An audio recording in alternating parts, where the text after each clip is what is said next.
Chapter 69. At the edge of the square in the city, there was a 30-meter-tall pagoda. Two young men were standing on top of the pagoda, looking down at the crowd and the high platform in the square. The white-robed young man was Bai Wuchen, and the burly young man beside him was Hao Meng. They looked at the illusory weapon Xian formation on the high platform and heard the noise from the square. They couldn't help but smile. Bai Wuchen had a playful smile on his face and said indifferently, "Some frogs at the bottom of the well are too self-righteous. They think that they can impress us by passing the illusory weapon Xian formation and get the focus of the sex training. How ridiculous." Hao Meng grinned and said with a smile, "Yes, the illusory weapon Xian formation is just a low-grade Xian formation. Although it's a little difficult, it's not a big deal. Even if that person passes the formation, he won't be valued by the sect." Bai Wuchen's smile deepened, and he said contemptuously, "What's more ridiculous is that the self-righteous frogs at the bottom of the well failed the formation." "How ridiculous!" Hao Meng said, "Senior brother Bai, it's reasonable for that person to fail the formation. Although the illusory weapon Xian formation is a low-grade Xian formation, only those in the mystic comprehending realm can break through it. Ordinary true energy realm people can't break through it. They can only think of other ways to break the formation." Bai Wuchen stopped sneering and murmured with a deep look in his eyes, "I don't know why senior sister used this formation to test them. Does she have other intentions?" Hao Meng hesitated and said with a grin, "Senior brother Bai, I think you're thinking too much. It's completely reasonable for senior sister to ask you to set up this formation. Our sky-bearing sect is the #1 sect in the Tianjin region. How can any mediocre person enter? That place is temporarily vacant. If anyone wants to get it, they have to pay a higher price." Hao Meng was explaining when he suddenly saw a young man in a black robe walking out of the crowd in the square and stepping onto the high platform. He stared at the young man in the black robe and frowned. He said subconsciously, "Hey, isn't that the kid with the surname Ji? So many people have failed to break through the array before, and he still dares to step onto the stage?" Bai Wuchen stared coldly at Ji Tianxing's silhouette. His lips curled into a mocking smile. Hee, eldest senior sister was merciful and helped that brat twice. Could it be that he still thinks that eldest senior sister will remember an aunt like him and help him again? That illusory weapon profound formation was personally arranged by me. I don't believe that you can break through it." Hao Meng tilted his head and glanced at Bai Wuchen. He had a feeling that senior brother Bai was hostile towards that young man with the surname Ji. He wanted to remind Bai Wuchen, but after a moment of hesitation, he dismissed the idea. Ji Tianxing walked out of the crowd expressionlessly and climbed up the stairs to the stage. When the martial artists around the high platform saw him, they immediately showed expressions of surprise, contempt, and disdain. Many people rejoiced in the misfortune of others. They began to discuss eccentrically and even burst into laughter. "Oh, isn't this the young master of the Ji family? He's here to break through the array too? He, last month, the useless Ji family failed the entrance test. Looks like he's not satisfied and wants to fight for the vacant spot. Tisk, even a genius like Jiang Baiyu failed. A useless body refinement realm cultivator wants to break through the array? He must be dreaming. Is he out of his mind? Doesn't Ji Tianxing think that he hasn't embarrassed himself enough? Previously, he was humiliated in the entrance test and became known as a useless person. Now, he's here to embarrass himself again. This is going to be a good show. Let's see how pathetic and miserable his injuries are later. I bet that Ji Tianxing will be ejected from the array in less than 10 breaths of time." Only a few people knew that Ji Tianxing had recovered his true energy realm strength. Most of the people present still thought that he was a useless body refinement realm cultivator from last month. Therefore, everyone was rejoicing in his misfortune and talking about him without restraint, mocking him for overestimating himself. Ji Tianxing ignored everyone's discussion and ridicule. He stepped through the black door expressionlessly and entered the illusory weapon mystic array. Swoosh! A golden light flashed. Ji Tianxing entered the array and seemed to have arrived at a dark space. This space was like a spacious hall, surrounded by dark golden walls of light. The squarish black stone floor was at least 100 meters long and wide. The floor was paved with thousands of stone slabs. They were arranged horizontally and vertically, like a huge chessboard. On this huge chessboard, there were 16 chess pieces moving back and forth. Those chess pieces were humanoid puppets made of bronze. All of them were wearing armor and holding swords and weapons. They looked lifelike. The 16 bronze puppets were 2 meters tall. They were strong and sturdy, like brave warriors on the battlefield. They were emitting a cold, murderous aura. The weapons in their hands were different. There was a palm-sized black heavy sword, a fierce and domineering zamadeo, a 9-section whip full of barbs, a long spear, a heavy halberd, and a meteor hammer. Just by looking at their appearance, people could feel the iron-blooded murderous aura. They were shrouded in invisible pressure. Ji Tianqing had no doubt that those bronze puppets were not only powerful and destructive, but also invulnerable. Fortunately, those bronze puppets only moved back and forth in the chessboard and did not attack him. Ji Tianqing was not in a hurry to break through the array. He looked at the bronze puppets and observed the dark golden light walls around him, looking for the exit of the array. Generally speaking, this kind of array used as an assessment would leave an exit. The challenger only needed to pass the test and break through the blockade of the 16 puppets to reach the exit and successfully break through this array. However, even after Ji Tianqing looked around, he still could not find the exit of the formation.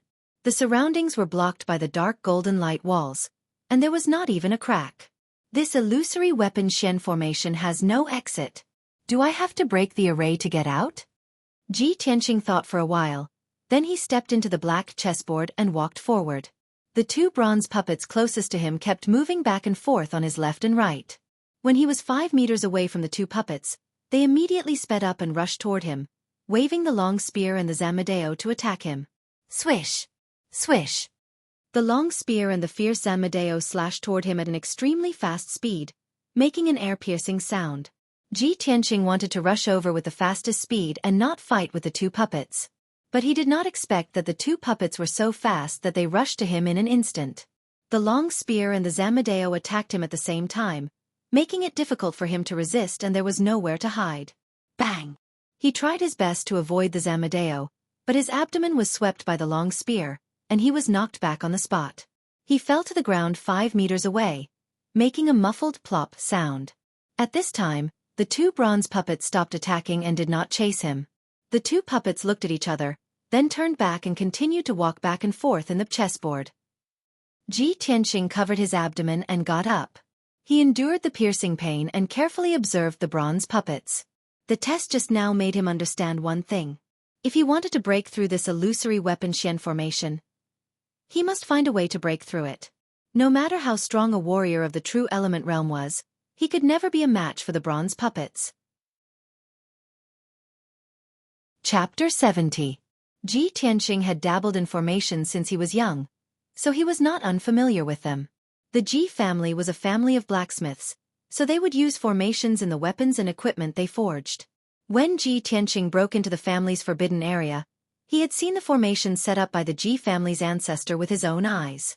Thus, he had some experience in setting up formations and breaking them. He stood at the edge of the formation and calmly observed the ground and the 16 bronze puppets, looking for a way to break the formation.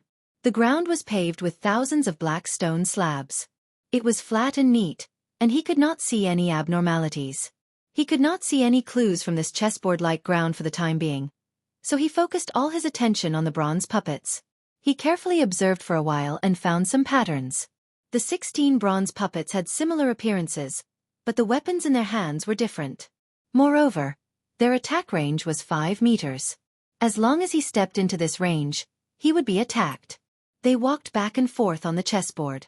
Although it looked disorderly, there was actually some kind of pattern hidden within. Most importantly, Ji Tianqing found that there was a bronze heart-protecting mirror on the chest of each bronze puppet. There was a word engraved on each heart-protecting mirror. Some were engraved with gold, some with wood, and some with water, fire, and earth. Other than the words metal, wood, water, fire, and earth, there were also a few puppets with heaven, earth, and man engraved on their heart-protecting mirrors. Ji Tianqing furrowed his brows and pondered seriously. He vaguely felt that the words on the heart-protecting mirrors might be the key to breaking the formation. Heaven, earth, man, metal, wood, water, fire, and earth. A total of 8 words. There are 16 bronze puppets here, and every 2 puppets have the same word. Could there be a mystery behind this? Thus, Ji Tianqing focused on observing the paths of the bronze puppets. Not long after, he found an interesting phenomenon. A bronze puppet with the word gold on its chest was aimlessly walking on the chessboard. A puppet with the word heaven on its chest was walking towards it. It brushed past the puppet with the word gold and continued walking. However, when that gold puppet encountered another gold puppet, the two of them actually turned around and walked away at the same time. Seeing this scene, Ji Tianqing couldn't help but frown and ponder silently. Gold and heaven have nothing to do with each other, so when these two puppets brushed past each other, there was no reaction at all. However, two golden character puppets would not meet each other. Instead, they would turn around and leave after meeting each other. Could it be that puppets with the same name cannot stay together? With this thought in mind, he stared at the puppets and continued to observe. It wasn't long before that heaven puppet encountered another heaven puppet. In the end, just as Ji Tianqing had guessed, the two heaven puppets immediately turned around and walked back when they were about to meet. This discovery shook his spirits, and he revealed a playful smile. So that's how it is. There is indeed a pattern. I just don't know what will happen if two puppets with the same name meet. Ji Tianqing was somewhat eager to give it a try. He stepped into the formation again and rushed forward. At this moment, the bronze puppet on the left was walking towards the center, and the distance between them was rapidly closing. On the breastplate of this bronze puppet, there was the word water. When Ji Tianqing had rushed 8 meters away, he was just 5 meters away from it. That bronze puppet immediately sped up and rushed over, brandishing its spear and thrusting it towards Ji Tianqing. Swish! The thrusting spear was extremely powerful, and its speed was unbelievably fast. It actually produced a sharp sound as it pierced through the air. Ji Tianqing didn't bother with it at all, and continued to rush forward without stopping at all. That water puppet immediately chased after him. Its pair of bronze feet stepped on the stone floor, producing muffled pung-pung-pung sounds. Although Ji Tianqing was running away with all his might, avoiding the pursuit of the water puppet, his eyes were fixed on the other hand. However, his eyes were fixed on another puppet not far away. There was also the word water on that puppet's heart-protecting mirror. He just wanted to take a risk and see what would happen if the two puppets with the same word bumped into each other. Seeing that the water puppet behind him was about to catch up to him, it brandished its spear and thrusted it towards him again. At this critical juncture, he burst forth with all his strength to escape, and rushed straight towards the water puppet in front of him. When he was only 5 meters away from that water puppet, that puppet also sped up and rushed over, brandishing its huge meteor hammer to launch an attack. Ji Tianqing was pincered by the two water puppets, and immediately fell into a dangerous situation. The slightest carelessness would cause him to be seriously injured. However, the two puppets were still 10 meters away from each other, and he still couldn't dodge. His expression became grave, and he instantly made up his mind. Sword driving technique. He activated 4 flashes of sword chi, and formed a sword art with both hands to control the sword chi. He condensed a sword net of flowing light to protect himself. Thump, thump, thump. Amidst the heavy footsteps, the two water puppets fiercely rushed over, raising their spears and meteor hammers high up, and smashing them down towards him. At this moment, the two water puppets were still 6 meters away from each other. The spears and meteor hammers smashed down at the same time, and fiercely hit the flowing light sword net. Ding ding ding! A series of crisp sounds of metal clashing burst out. The flowing light sword net was smashed into pieces, and the sword chi burst out in all directions. Ji Tianqing saw that the two puppets were only 4 meters away from each other, and a bright light flashed in his eyes. Now! He shouted in his heart, and immediately jumped 3 meters away, dodging the spears and meteor hammers by a hair's breadth. Bang!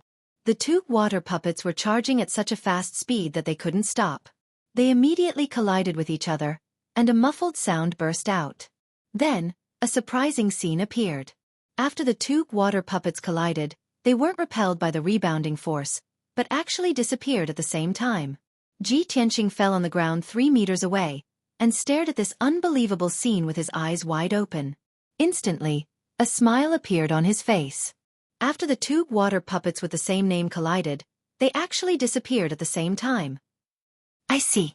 This is the way to break the illusory weapon Shen formation. He was excited, and said to himself with a heart full of excitement. At the same time, another two bronze puppets approached him, and broke through the 5-meter attack range. Those two bronze puppets suddenly sped up, and waved their heavy sword and halberd to attack Ji Tianqing. Ji Tianqing had found the way to break the formation, so of course he wasn't afraid of the siege of those two puppets.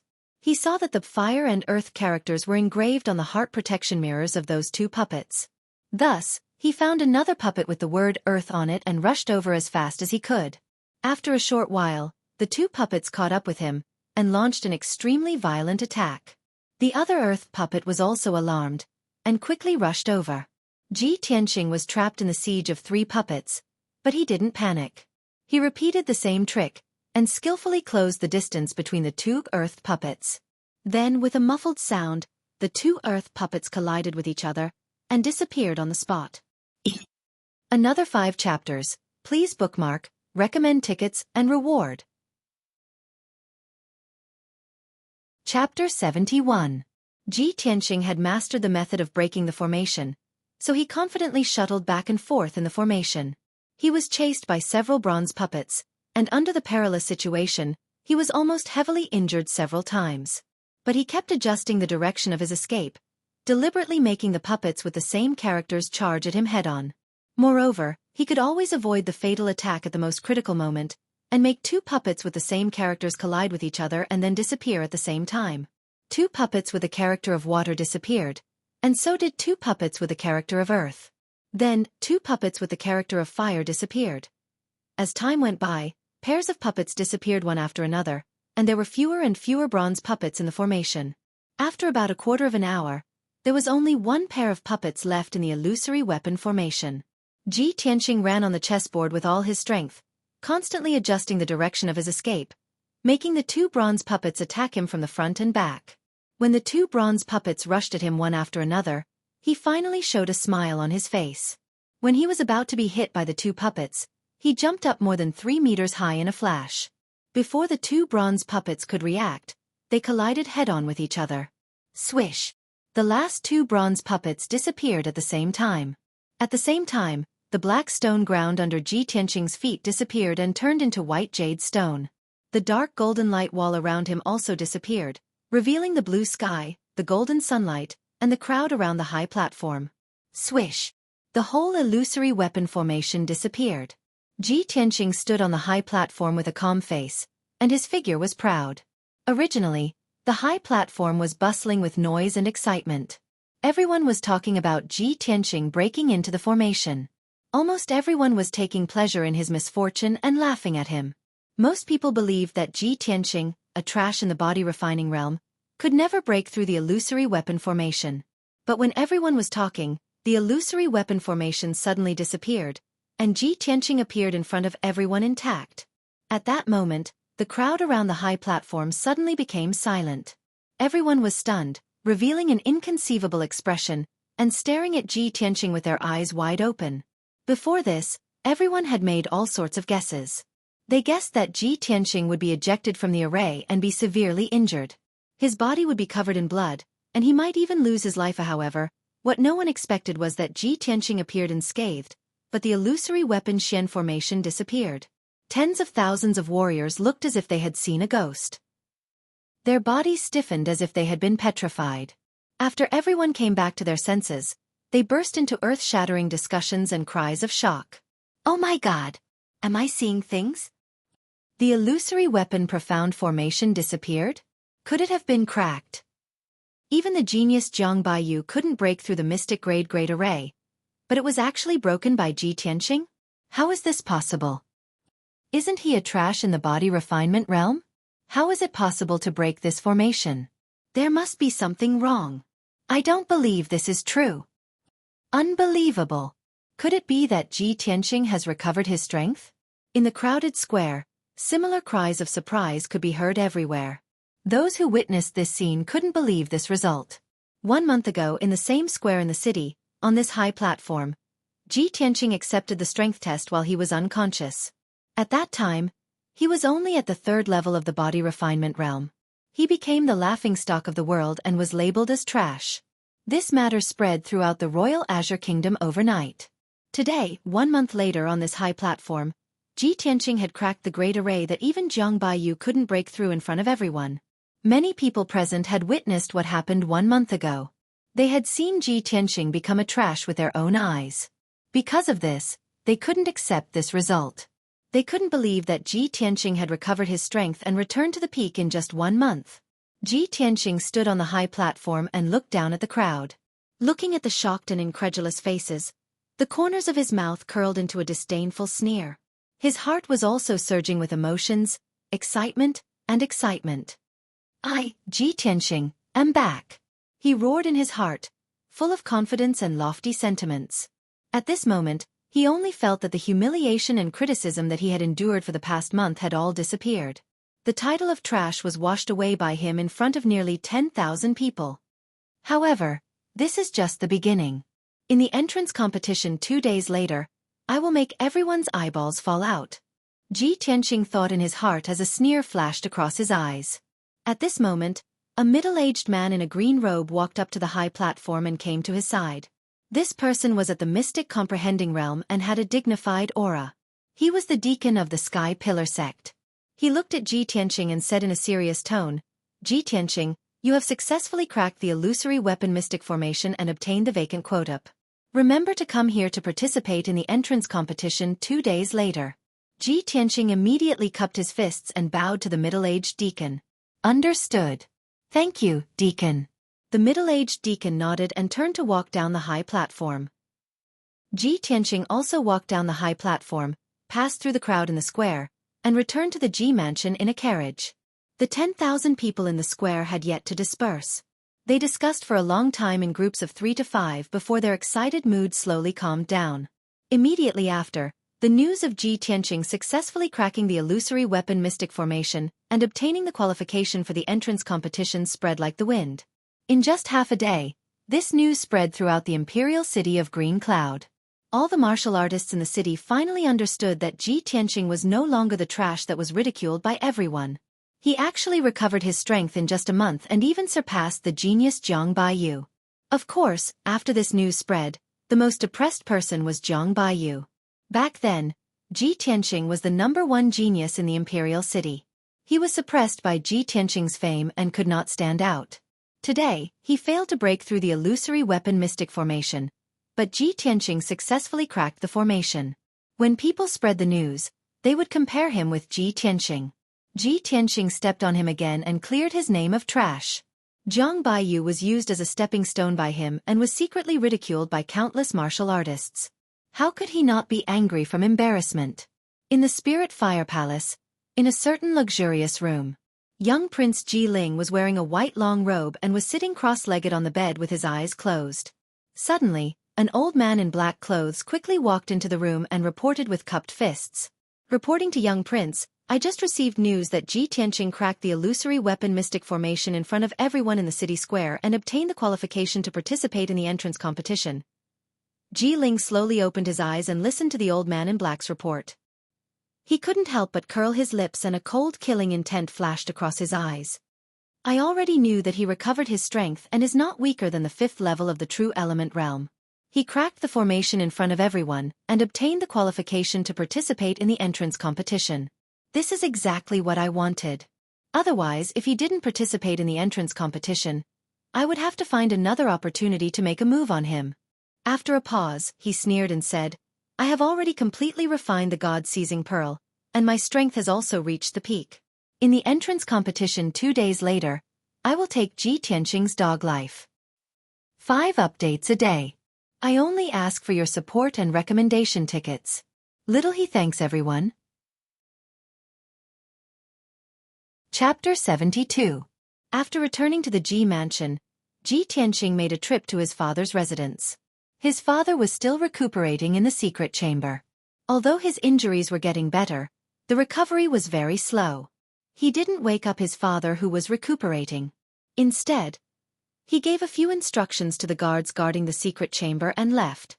After returning to Qingfeng Courtyard, he entered the secret chamber and prepared to continue cultivating. There were still 2 days before the tournament. He wanted to use these last 2 days to increase his strength by a few %. The elixirs stored in the secret chamber, as well as the elixirs given to him by little Princess Ku, were all consumed and refined by him. For 2 whole days, he stayed in the secret chamber and cultivated bitterly. He only came out once. This time, he only appeared for an hour. During this time, he ate some food to replenish his strength. He also asked Mu Shan for some information and made some arrangements. In these 2 days, the Ji mansion was peaceful. Second elder Ji Ruffing was surprisingly calm. He didn't make any movements as if he didn't feel any danger. The few managers who were under house arrest were also calm. They ate, drank, and slept leisurely as if nothing had happened. Even Ji Hao stayed in his room and cultivated. He didn't show his face.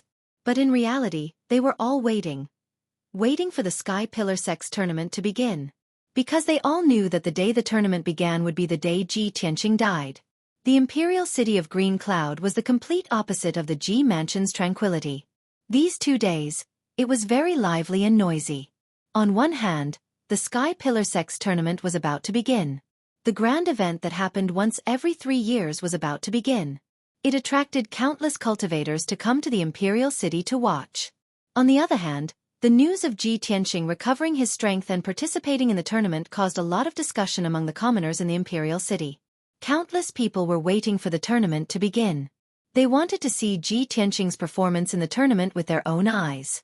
Everyone wanted to see if the trash from back then had really recovered his strength.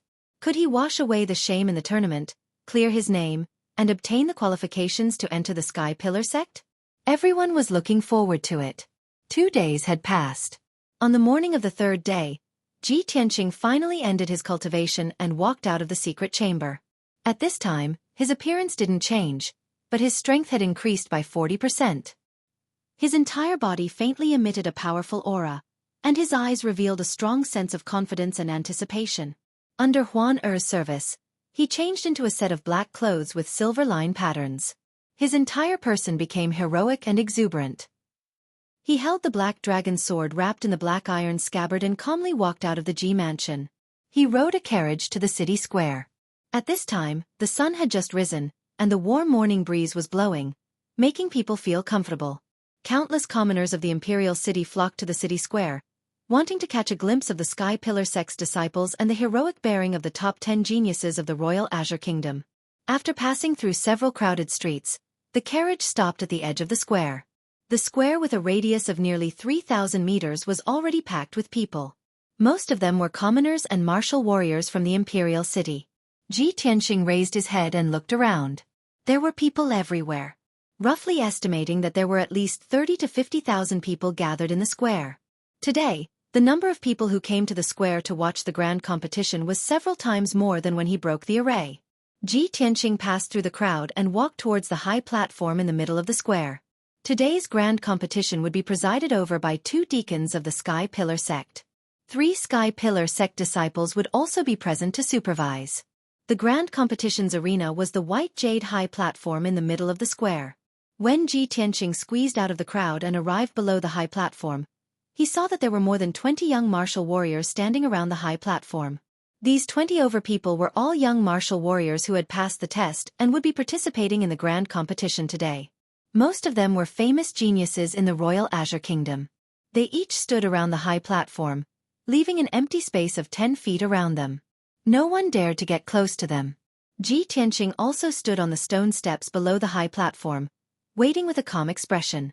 Some of the commoners and warriors who were watching immediately recognized him and started whispering to each other with strange expressions on their faces. In the blink of an eye, the crowd around him also retreated, leaving an empty space. Apart from the crowd's whispers, the 20 over young martial warriors also looked at Ji Tianqing with complicated gazes. Some of them were sizing him up, some of them were vigilant and alert, and some of them were indifferent. Among them, there was one gaze that was the most dazzling. It contained dense hostility and killing intent, making Ji Tianqing feel as if there was a thorn in his back. He followed that gaze and saw Zhang Baiyu, who was dressed in a white robe, staring at him with a gloomy expression. Haha, he was probably ridiculed by the entire city for the past 2 days, so he's bearing a grudge against me. Ji Tianqing sneered in his heart and retracted his gaze. He couldn't be bothered with Zhang Baiyu. After a while, more and more people gathered in the square. The young martial warriors participating in the grand competition were almost all here. Little Princess Cuckoo was also one of the geniuses who had passed the test and was going to participate in the grand competition. Under the protection of the palace guards, She passed through the crowd and arrived below the high platform. She looked around and hurried over when she saw Ji Tianqing. The little princess came to Ji Tianqing's side and whispered angrily, "Big brother Tianqing, you despicable guy." After saying that, she pouted angrily and glared at Ji Tianqing with her big eyes, showing that she was very dissatisfied. Ji Tianqing's expression was a little awkward. He smiled embarrassedly and asked, "Cuckoo, what's wrong? Are you unhappy?" "Humph. Of course I'm unhappy." The little princess glared at him angrily again and muttered angrily. Some big liar secretly recovered his strength, but he refused to tell this princess. He made this princess worry about him all day, racking my brains to think of a solution for him. Humph, despicable. Ji Tianqing immediately revealed an apologetic smile. He looked at her sincerely and said, "Cuckoo, I'm sorry. I didn't mean to hide this from you. I have my own difficulties." You should also know that a lot of unforeseen events have happened in the Ji family during this time. Before he finished speaking, the anger on the little princess's face completely dissipated. Her big clear eyes stared at Ji Tianqing. Seeing his guilty and sincere expression, she revealed a flower-like smile. She nodded repeatedly and said, Okay, big brother Tianqing, you don't need to explain. I understand. I know you were forced to hide the news, but you still treat me as a friend, right?" Ji Tianqing smiled and nodded, "Of course. Cuckoo, you're my best friend." Hee. I knew big brother Tianqing was the best to me. The little princess revealed a sweet smile, looking even more charming and cute. She clenched her white and tender little fist and said to Ji Tianqing, "Big brother Tianqing, today we have to kill our way into the top 10 and win the qualifications to enter the Sky-Bearing sect. When the time comes, the two of us will enter the Sky-Bearing sect at the same time. We can accompany each other day and night, cultivate martial arts together, and take care of each other." As she spoke, the little princess's big clear eyes revealed a look of strong expectation. Chapter 73. Not long after, young Prince Ji Ling arrived below the high platform. The 40 young cultivators participating in the tournament were all present. 2 middle-aged men in green robes walked up the high platform. These 2 men had an extraordinary aura and a noble status. They were the Sky Pillar sect's 2 deacons in green robes who were in charge of presiding over today's tournament. After ascending the stage, the tall and burly middle-aged deacon spoke first. "Everyone, I am the Sky Pillar sect's External Affairs Deacon, Han Qiusheng. I will be the host of this tournament. In this year's Grand Entrance Tournament, there will be 40 young martial artists from the Royal Azure Cloud Kingdom who will participate in the arena battles. The top 10 martial artists who emerge victorious will have the qualifications to enter our school." Han Qiusheng's expression was dignified as he introduced the meaning of this tournament and the simple rules and procedures. After that, he pointed to the thin middle-aged man beside him and introduced, "This is our sect's External Affairs Deacon, Yang Kailan. Next, let's invite Deacon Yang to introduce the rules of the tournament." Yang Kailan was a middle-aged man with a thin face and dark skin. His eyes flashed with a sharp light from time to time. He said in a deep voice, "In this tournament, the 40 cultivators participating in the tournament will be drawn by Deacon Han in front of everyone to determine the order of battle. The winner will advance and the loser will be eliminated. There is only one chance. The tournament is limited to 15 minutes. Please cherish this opportunity and do your best. There are no restrictions on the methods used in the tournament.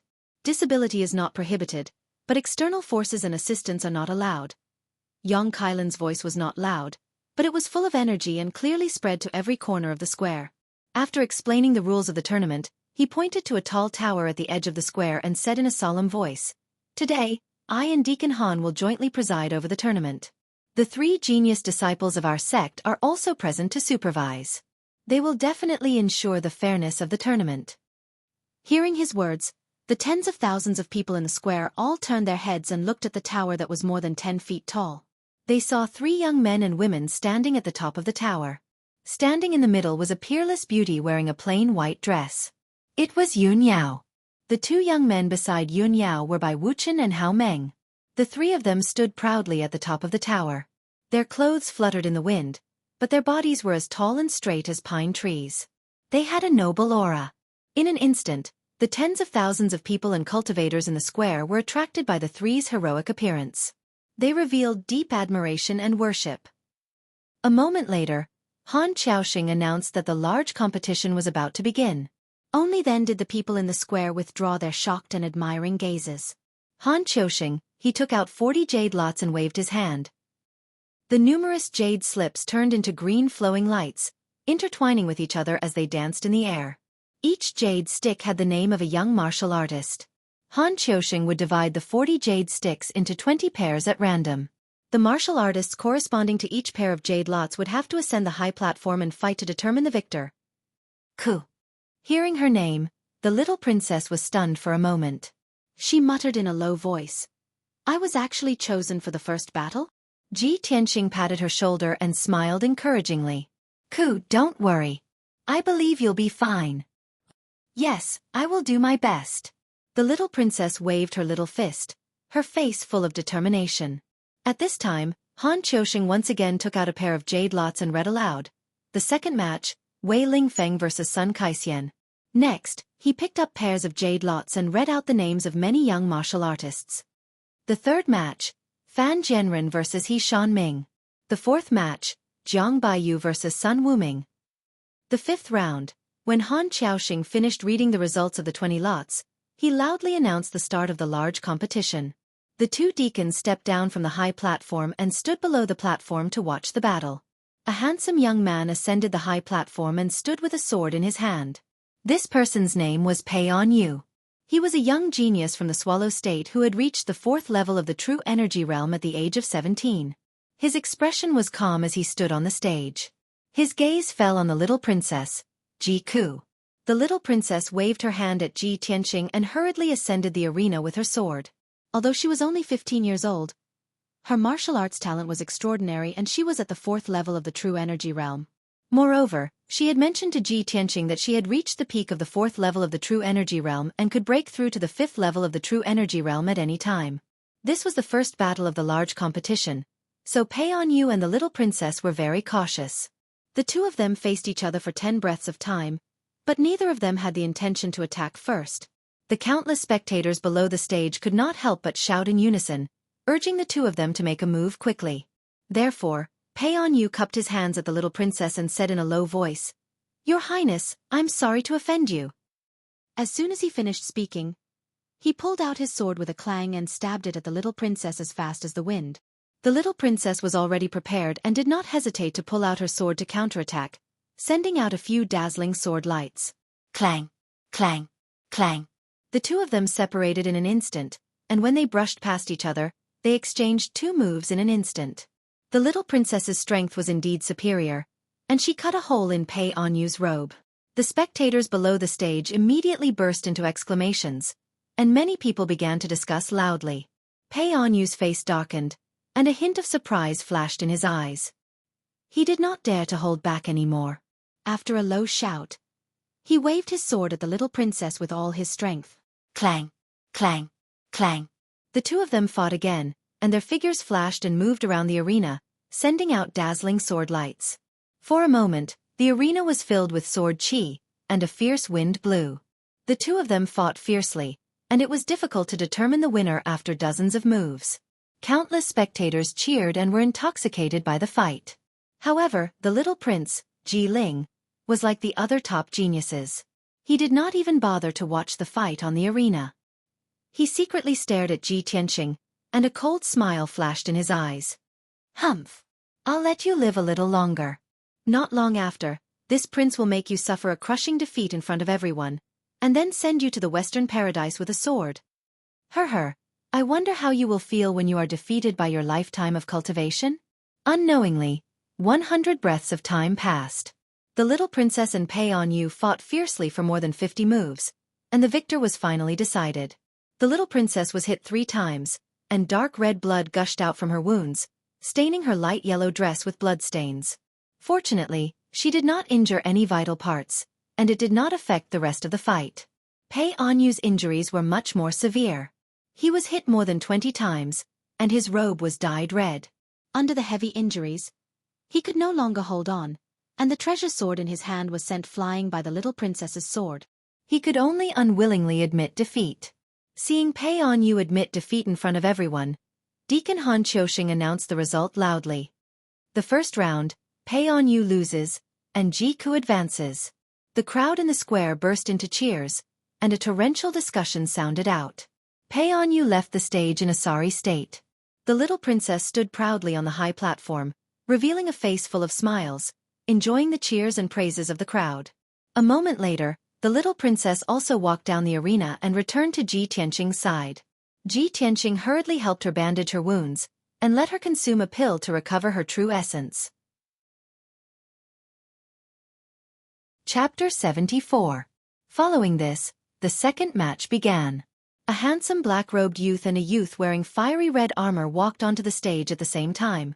That handsome black-robed youth was precisely one of the black and white heroes, Wei Lingfeng, a genius ranked in the top 10 of the Azure Cloud Kingdom. And that youth martial artist wearing fiery red armor was a young master of some influential family in the Imperial City. Although this person had the strength of the third level of the True Element realm and also had some fame in the Imperial City, he was absolutely not Wei Lingfeng's match. After all, Wei Lingfeng's strength reached the fifth level of the True Element realm. The tens of thousands of spectators in the plaza had all heard of Wei Lingfeng's name before and knew his strength. Therefore, no one was optimistic about that youth wearing fiery red armor called Sun Kaixian. Seeing the two people each holding their treasured swords and confronting each other after ascending the stage, countless spectators started discussing. With Wei Lingfeng's strength, he doesn't need to fight at all and can definitely rank in the top 10. Yeah, Wei Lingfeng is a genius ranked in the top 10. Sun Kaixian is absolutely not his match. I reckon that Sun Kaixian can at most last 10 moves under Wei Lingfeng's hands and will be defeated. 10 moves? I think he'll be defeated in 6 moves. 5 moves. At most 5 moves. Just as everyone was discussing animatedly, Sun Kaixian on the stage opened his mouth to speak. His expression was very ugly, and his tone was filled with helplessness as he said to Wei Lingfeng, "Brother Wei, forget it if we don't fight this match, I'm willing to admit defeat." Want to be a carp leaping over the dragon gate and enter the Sky Pillar sect as a disciple? It doesn't just rely on strength, it also relies on luck. No one would have thought that Sun Kaixian actually did not draw his sword to fight and directly admitted defeat. The crowd in the plaza immediately burst into an uproar. Countless people started discussing. Some people mocked Sun Kaixian for being cowardly and afraid to fight, actually directly admitting defeat without fighting. But some people felt that Sun Kaixian's action was wise. Rather than being defeated after exchanging a few moves, it was better to directly admit defeat. Furthermore, when everyone heard Sun Kaixian's words, they all understood his meaning. He also had the desire to enter the Sky Pillar sect and soar to the heavens in one bound. It was just that his luck was too bad, being drawn to fight with Wei Lingfeng. This was fate. Just as he said, wanting to be a carp leaping over the dragon gate to become a true dragon, not only relied on strength, it also required a certain amount of luck. Deacon Han Qiuxing loudly announced the results. Wei Lingfeng won, and Sun Kaixian was eliminated. The two of them left the ring respectively. The audience below the ring was still discussing endlessly. Next, the third battle began. 2 young martial artists stepped onto the arena and began to fight with murderous intent. One of the young men who used a saber was called Fan Zhenren. This name brought him a lot of trouble, and he was often ridiculed and mocked by others. His opponents then made an issue out of it, mocking and insulting him without restraint in order to provoke him. The result was obvious. Fan Zhenren lost his sense of propriety in his rage and was unable to display his full strength. Regretfully, he was defeated. Next, the 4th and 5th matches were carried out in order. Pairs of young martial artists ascended the ring one after another.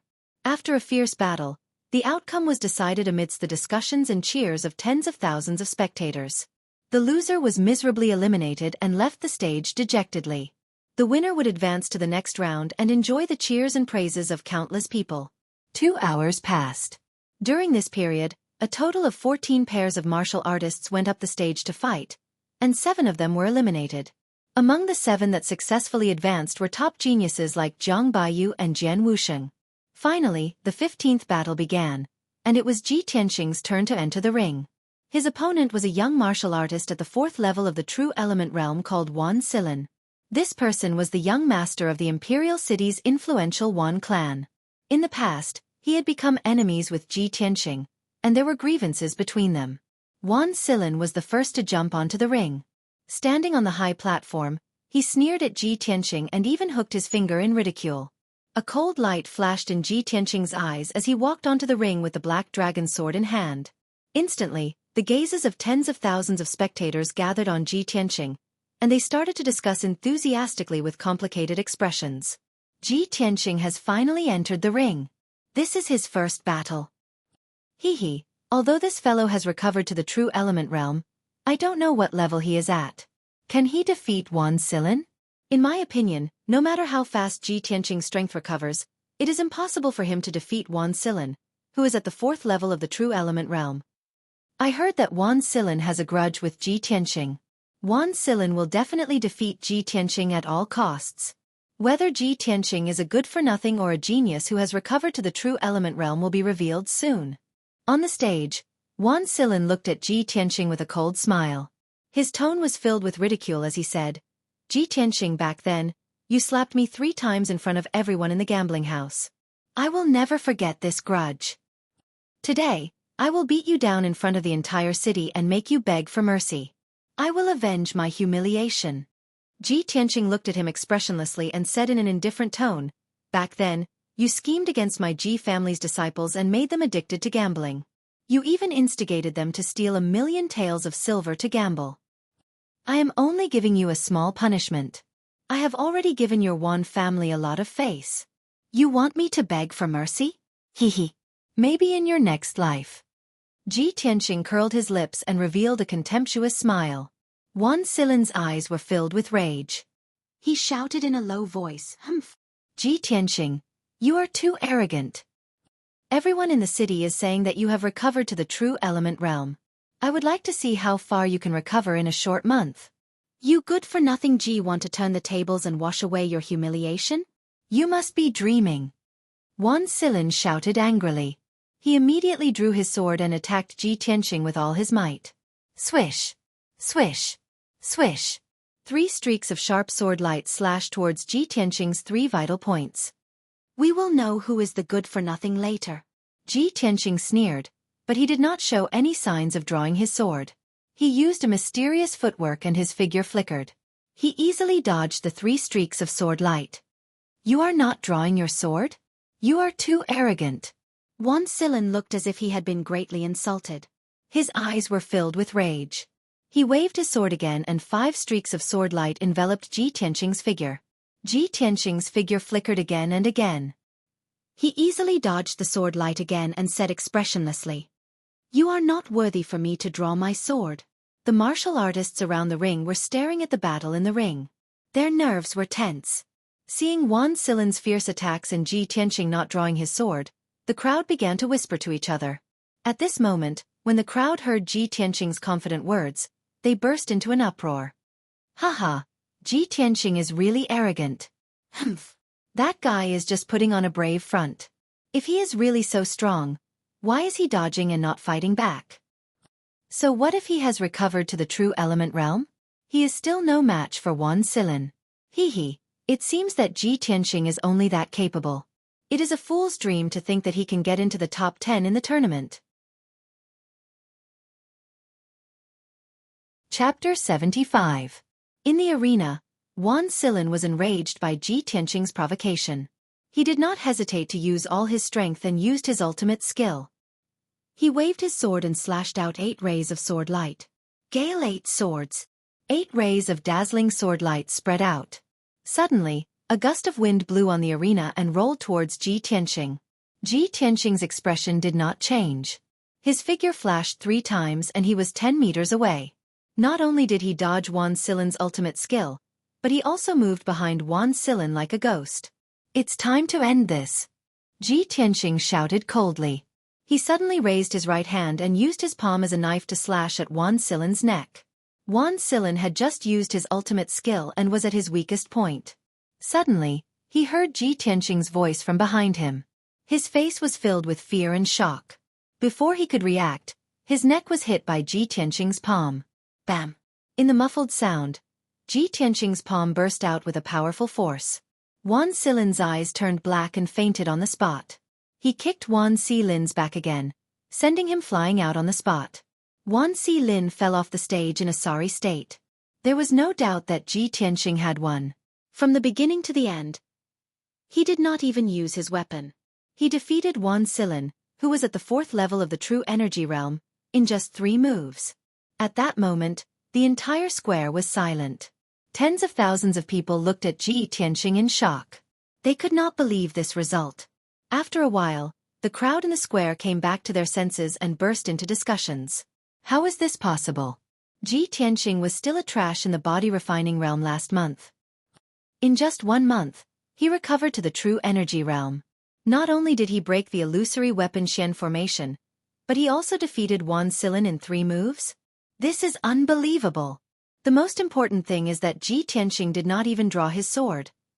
He didn't even use his weapon, yet he easily defeated Wan Silin. How strong is his true strength? The square was noisy. Those who were mocking Ji Tianxing and determined that he couldn't defeat Wan Silin were so ashamed that their faces and ears turned red. They wished they could find a hole to hide in. At this moment, Han Qiaoxing loudly announced the result. Wan Si was defeated, and Ji Tianxing was victorious. Only then did Ji Tianxing calmly walk down the stage under the gazes of tens of thousands of people and return to the little princess's side. The little princess had seen him easily defeat Wan Silin with her own eyes. She was so excited that her little face was flushed red. She was agitated and excited. Big brother Tianxing, you're amazing. Ha ha ha. You didn't see the reaction of those bastards. They were all stunned and dumbfounded. Just now, they were laughing at you for overestimating yourself. Now, they are so ashamed that they want to die. Tianxing Gij, I knew you wouldn't be defeated. Ji Tianxing had won, but the little princess was even happier and more excited than him. Seeing her dancing with joy, Ji Tianxing revealed a gentle smile. All right, cuckoo, there's still the 2nd round of the competition later. Whether or not you can enter the sky-bearing sect will depend on the next round. You should hurry up and recover your true essence. Okay. The little princess nodded and quickly calmed down. She silently refined the medicinal power and recovered her true essence. Following that, a few more pairs of young martial artists ascended the ring and began to compete and fight. Although the martial artists who went up the stage were all at least at the 2nd level of the true essence realm and fought with all their might, the battle was very intense. However, Ji Tianxing did not have much interest in the fighting on the stage. His eyes silently swept across the little prince, Jian Wuxing, and the black and white heroes. No one knew what he was thinking. Finally, the last battle of the 1st round began. The little prince, Ji Ling, walked up the stage with a confident smile on his face. He stood proudly on the stage. When the spectators in the square saw the little prince appear, they immediately cheered excitedly. Especially those young girls and girls, they all revealed deep admiration in their eyes and cheered for him without caring about their image. There was no other way. Ji Ling's reputation in the Clear Sky Kingdom was too resounding. He was recognized by the people as a benevolent and righteous gentleman, who had both ability and integrity. Who knew how many young girls and young ladies regarded him as their dream lover and wanted to marry him. Ji Ling's opponent was called Pei Qianfan. He was a genius about 18 years old and had the strength of the 3rd level of the true essence realm. Although Ji Ling's voice was extremely loud, tens of thousands of people in the square were cheering for him. However, Pei Qianfan's martial talent was extraordinary and he was young and frivolous. He would definitely not be afraid of battle. As everyone knew, Ji Ling's innate dantian was damaged and he was destined to be a weakling in the body refinement realm for the rest of his life. Half a month ago, he obtained the red star flower and repaired his damaged dantian, successfully reaching the true essence realm. However, only half a month had passed and he was at most at the 2nd level of the true essence realm. It was impossible for him to reach the 3rd level of the true essence realm. No matter how monstrous a person was, it was also impossible to rise 3 levels in half a month. This was common knowledge in the martial Tao. Pei Qianfan predicted this point. That was why he was fearless and confidently drew his sword to attack. Young prince, sorry to offend you. Pei Qianfan gave a low cry and swung his sword, slashing out 4 sword lights. His body was as agile as a swallow as he pounced towards Ji Ling. Ji Ling was immediately enveloped by the sword light and was surrounded by danger. However, his expression did not change. A gentle and confident smile still hung on his lips. When the sword light arrived in front of him, a cold light flashed across his eyes before he suddenly drew his sword to counterattack. Clang! The treasured sword was unsheathed and gave off a crisp sword hum, lighting up with a dazzling sword light. Swoosh! The piercing cold sword light drew a strange trajectory in the air. With an unparalleled speed, it instantly defeated Pei Qianfan's 4 sword lights. The crowd only heard a light ding sound and saw the treasured sword in Pei Qianfan's hand was sent flying. The treasured sword drew an arc in the air and fell below the stage. At the same time, the treasured sword in Jiling's hand was also placed on Pei Qianfan's neck. Pei Qianfan's figure that was as swift as the wind also suddenly stiffened and stopped. The entire audience was silent. The tens of thousands of people in the plaza all opened their eyes wide in shock, revealing thick disbelief. All the discussions and cheers came to an abrupt end. Everyone was stunned. No one dared to believe that young Prince Jiling's strength was actually so formidable. He actually easily broke Pei Qianfan's sword move and instantly defeated Pei Qianfan. Pei Qianfan, who was at the 3rd level of the true element realm, actually could not even block one of his sword. This was too shocking. Just how formidable was young Prince Jiling's strength? 4th level of the true element realm? Or 5th level? Or 6th level? Thinking up to here, countless people sucked in a cold breath, revealing fanatical worship. In the next instant, earth-shaking cheers and shouts erupted from the crowd.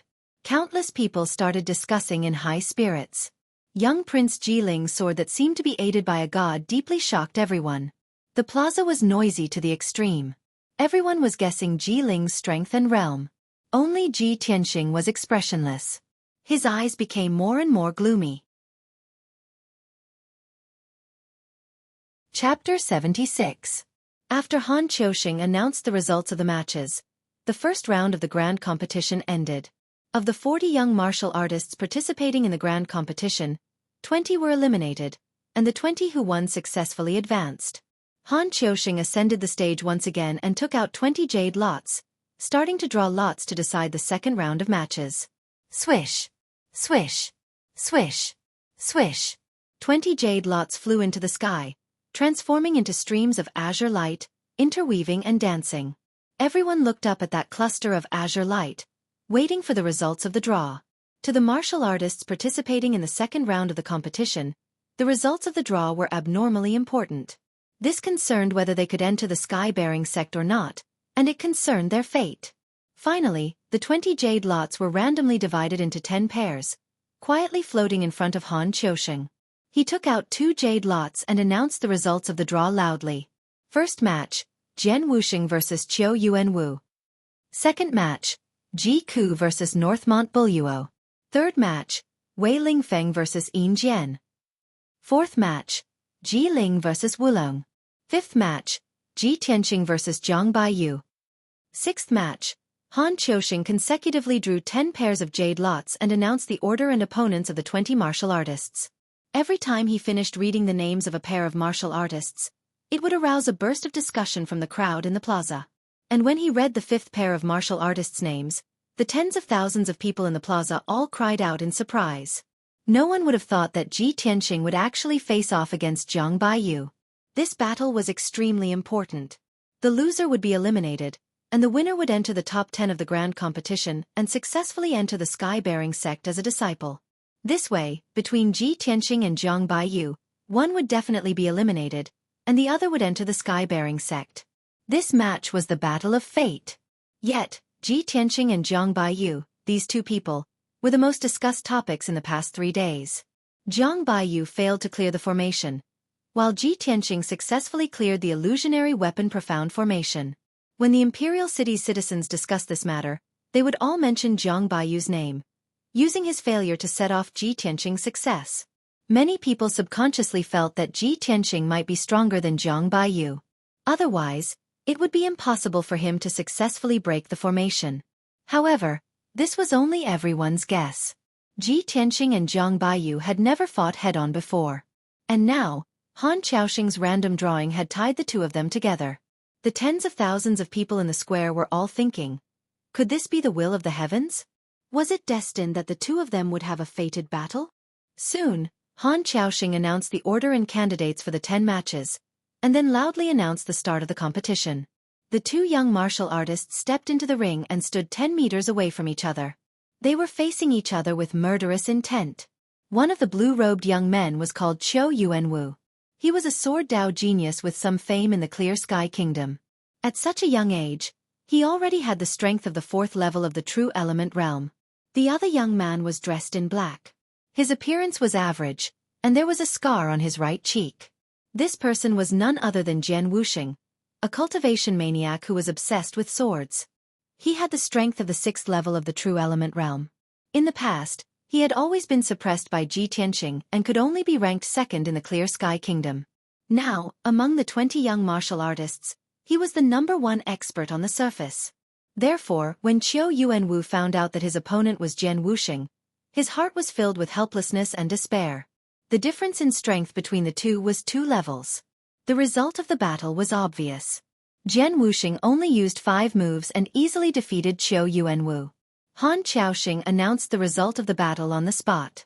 Jian Wuxing successfully advanced to the top 10 and obtained the qualifications to enter the Sky Pillar sect.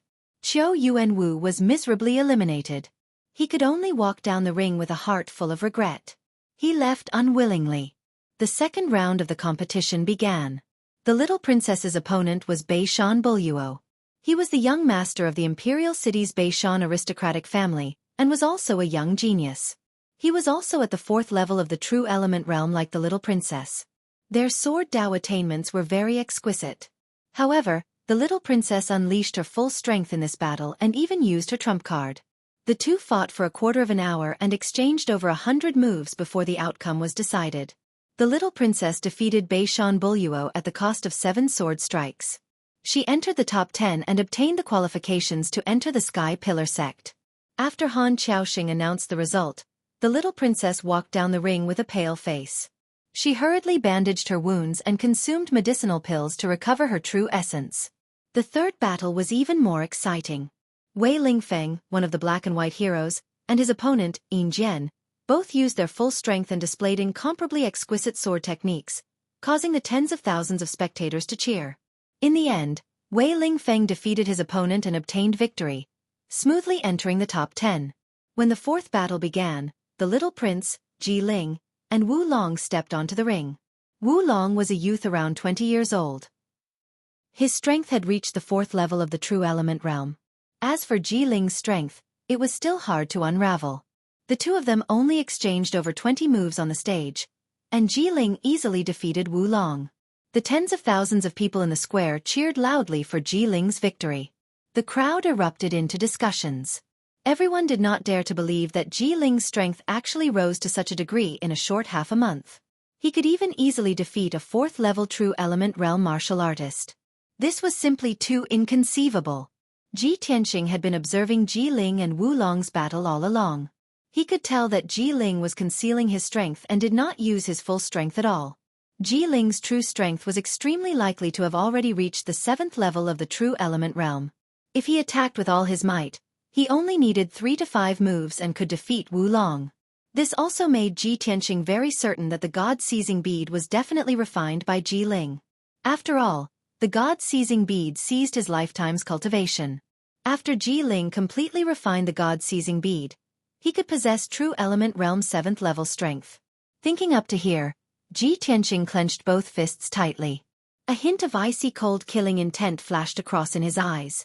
Ji Ling, oh Ji Ling! The person who instigated Ling Yunfei to snatch the God-seizing bead was you. The person who saved Ling Yunfei at the Apricot Manor that night was also you. Turns out that you're the mastermind behind the scenes, the most despicable and sinister fellow. Very soon, the 5th match began. Ji Tianxing and Jiang Baiyu ascended the stage at the same time, each hugging a treasure sword and confronting each other on the stage. Ji Tianxing looked at Jiang Baiyu expressionlessly, his gaze cold. He did not have any enmity with Jiang Baiyu. Fighting on the stage today was also dictated by fate. But Jiang Baiyu glared at him with a cold smile on his face, his eyes surging with thick rage and killing intent. Ji Tianxing, didn't expect that your opponent would actually be me, right? Fate is really miraculous. I really have to thank Deacon Han properly for letting you and me fight in front of everyone. Jiang Baiyu revealed a smug cold smile, his tone filled with anger. In these 3 days, you were in the limelight, while I became everyone's laughingstock. Ji Tianxing, do you know how much I hate you? Today, I'm going to defeat you fair and square in front of several tens of thousands of Imperial City citizens. I want to let everyone see that I, Jiang Baiyu, am the true martial Dao genius. And you just barged through the grand array by luck. You're absolutely not my match. Chapter 77. Jiang Baiyu's voice clearly spread throughout more than half of the square, and the tens of thousands of Imperial City citizens heard it clearly. A commotion broke out in the crowd, and many people were whispering to each other. In these 3 days, the most discussed people in the Imperial City were Jiang Baiyu and Ji Tianqing. Jiang Baiyu had become Ji Tianqing's stepping stone to rise again. It was reasonable for him to be so angry and to harbor resentment toward Ji Tianqing. It was so much so that many of the cultivators in the square felt their blood boil from Jiang Baiyu's words. They also agreed with Jiang Baiyu's words and looked forward to the scene of Jiang Baiyu defeating Ji Tianqing in public. For a moment, cheers broke out in the crowd, and many people cheered for Jiang Baiyu. On the stage, Ji Tianqing's expression was still calm as usual. He looked at Jiang Baiyu indifferently, and the corners of his mouth curled up into a slight smile with a hint of ridicule. Jiang Baiyu, I sympathize with you. However, this might be your fate. Jiang Baiyu's expression became even more gloomy. He glared at him with a sharp gaze and shouted, Ji Tianqing, what do you mean by this? Ji Tianqing sneered mockingly. Back then, when I was the #1 genius in the Imperial City, you were trampled under my feet and were not famous. 3 days ago, you failed to break through the formation, and I succeeded in breaking through the illusory armament mystic formation. It was your failure that caused the news of me recovering my strength to spread throughout the Imperial City, causing a sensation. Today, you will still be defeated by me and have no chance to enter the Sky Pillar sect. No matter in the past or now, you are my stepping stone. This is your fate. Tell me, should I sympathize with you? Hearing this, the tens of thousands of people in the square were in an uproar. Everyone revealed complicated expressions and broke out into a torrential discussion. Oh my God! Ji Tianqing is actually so confident. Too arrogant. He's simply arrogant. The former #1 genius is back again, and he's still so confident and arrogant. If Ji Tianqing defeats Jiang Baiyu today, then Jiang Baiyu will really be like what he said, destined to be a stepping stone. How pitiful! The deafening sounds of discussion spread throughout the square. Jiang Baiyu was so angry that his face turned ashen. He was so angry that his entire body was trembling. His eyes emitted a strong killing intent. Ji Tianqing, you are too arrogant. I'll cripple you right now and let you know that trash will always be trash. The enraged Jiang Baiyu shouted angrily as he drew his sword and charged at Ji Tianqing. 8 golden snake swords. As soon as he made his move, he exerted all his strength and used his most exquisite sword technique. 8 golden sword lights pierced towards Ji Tianqing, attacking his vital points from all directions, enveloping his figure and leaving him with nowhere to hide. Ji Tianqing did not retreat. A cold light flashed in his eyes. He immediately activated the power of the sword embryo and displayed 6 flashes of sword chi. Swish! Swish! Swish! Swish! Swish! The 8 golden sword lights were immediately broken and dissipated in the blink of an eye. Jiang Baiyu's expression changed. He pounced towards Ji Tianqing again and slashed out 8 sword lights. Golden Snake Wild Dance. Ji Tianqing's expression did not change. He held the black dragon sword in his left hand and performed the sword control art with his right hand, controlling the 6 flashes of sword chi to counterattack. Swish! Swish! Swish! Swish! The 6 flashes of sword chi instantly split into 12 flashes of sword chi. They danced and intertwined rapidly, forming a sword net. The sword net blocked the 8 flashes of sword chi and enveloped Jiang Baiyu, killing him at lightning speed. Jiang Baiyu immediately fell into a perilous situation and was forced to retreat repeatedly by the sword net. In the blink of an eye, several wounds appeared on his body from the sword chi, and dark red blood flowed out. Damn it! What kind of sword technique is this? Jiang Baiyu was shocked and furious. He swung his sword in a flurry to block the sword net. Ji Tianqing was just 6 meters away from him. He used the sword control art to control the sword net to attack and closed in step by step. Jiang Baiyu did not have the strength to counterattack at all. He could not block the sword net's attack at all, let alone get close to Ji Tianqing. The tens of thousands of commoners in the square were also dumbfounded. Everyone revealed a horrified expression and erupted into disbelieving exclamations and discussions. Oh my God! What kind of sword technique is that? Why have I never heard of it before? This is too unbelievable. Ji Tianqing can actually control sword qi and form a sword net to attack? Is this something a true element realm martial artist can do? It is said that only origin core realm martial artists can control sword qi to attack from a distance, right? This kind of sword technique is simply unimaginable. Today is really an eye-opener. No wonder Ji Tianqing is so confident and arrogant and does not take Zhang Baiyu seriously. It turns out that he has mastered such a miraculous sword technique. He has the capital to be arrogant. Zhang Baiyu can't even break through that sword net. He can't even touch the corner of Ji Tianqing's clothes. How can he still fight? Sigh, Zhang Baiyu will lose for sure. Soon, 100 breaths of time passed. Zhang Baiyu's white robe was cut into threads by the sword qi and turned into a pile of rags. It was really not enough to cover his body. Moreover, he was covered in wounds all over. There were at least 60 wounds all over his body. Blood kept gushing out from his wounds, dyeing his white robe dark red. He had completely turned into a bloody man. Zhang Baiyu tried his best to break out of the encirclement and unleashed his full strength without caring about anything else, wanting to break through the sword net's blockade and strangulation. However, the sword net covered a radius of 3 meters. Under Ji Tianqing's control, it seemed to have intelligence and spirituality. Even if Zhang Baiyu could tear a gap in the sword net, Ji Tianqing would immediately control the sword qi to patch up the gap.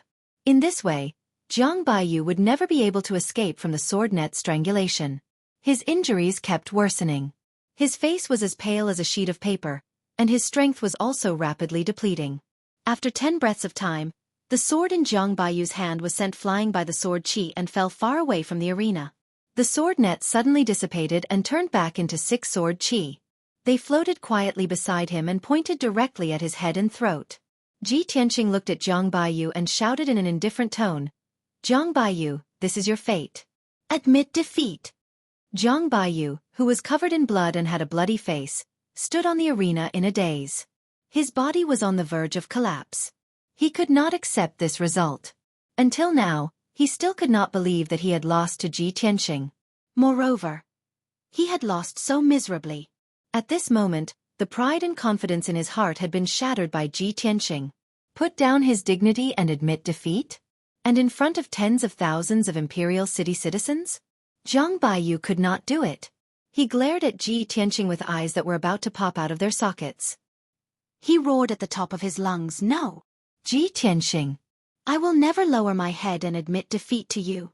Ji Tianqing frowned and said expressionlessly, "You won't admit defeat? Then I'll throw you down." As his voice fell, his figure flashed and rushed in front of Zhang Baiyu. He lifted his leg and ruthlessly kicked Zhang Baiyu's chest. Zhang Baiyu was severely injured and was already at the end of his rope. He was completely powerless to block or dodge. Bam! With a muffled sound, Zhang Baiyu was sent flying. He drew an arc in the air and fell off the arena with a plop. He rolled a few rounds before coming to a stop. He struggled to get up and glared at Ji Tianqing with rage. "Ji Tianqing, you..." The incomparable humiliation caused the blood in his body to flow in reverse.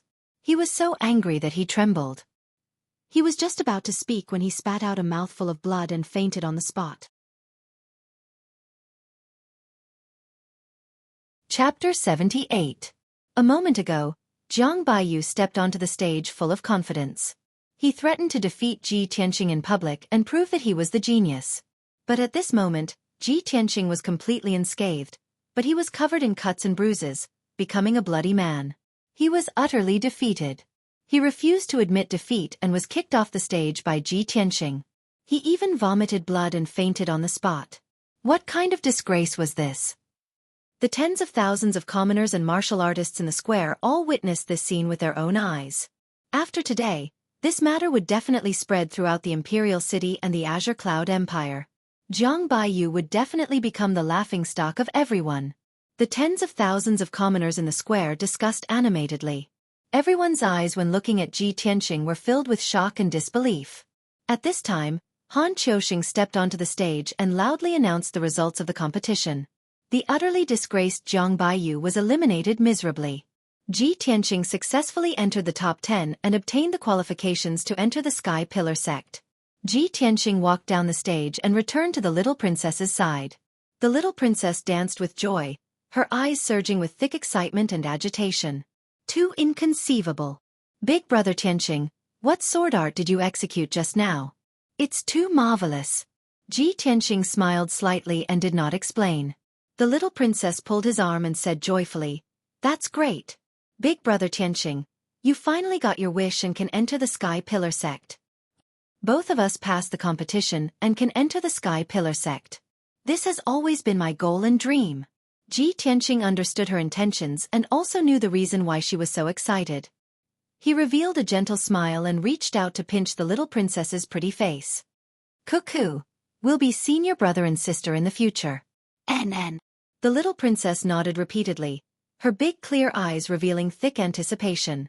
Following that, pairs of young martial artists stepped onto the stage one after another and began the crucial decisive battle.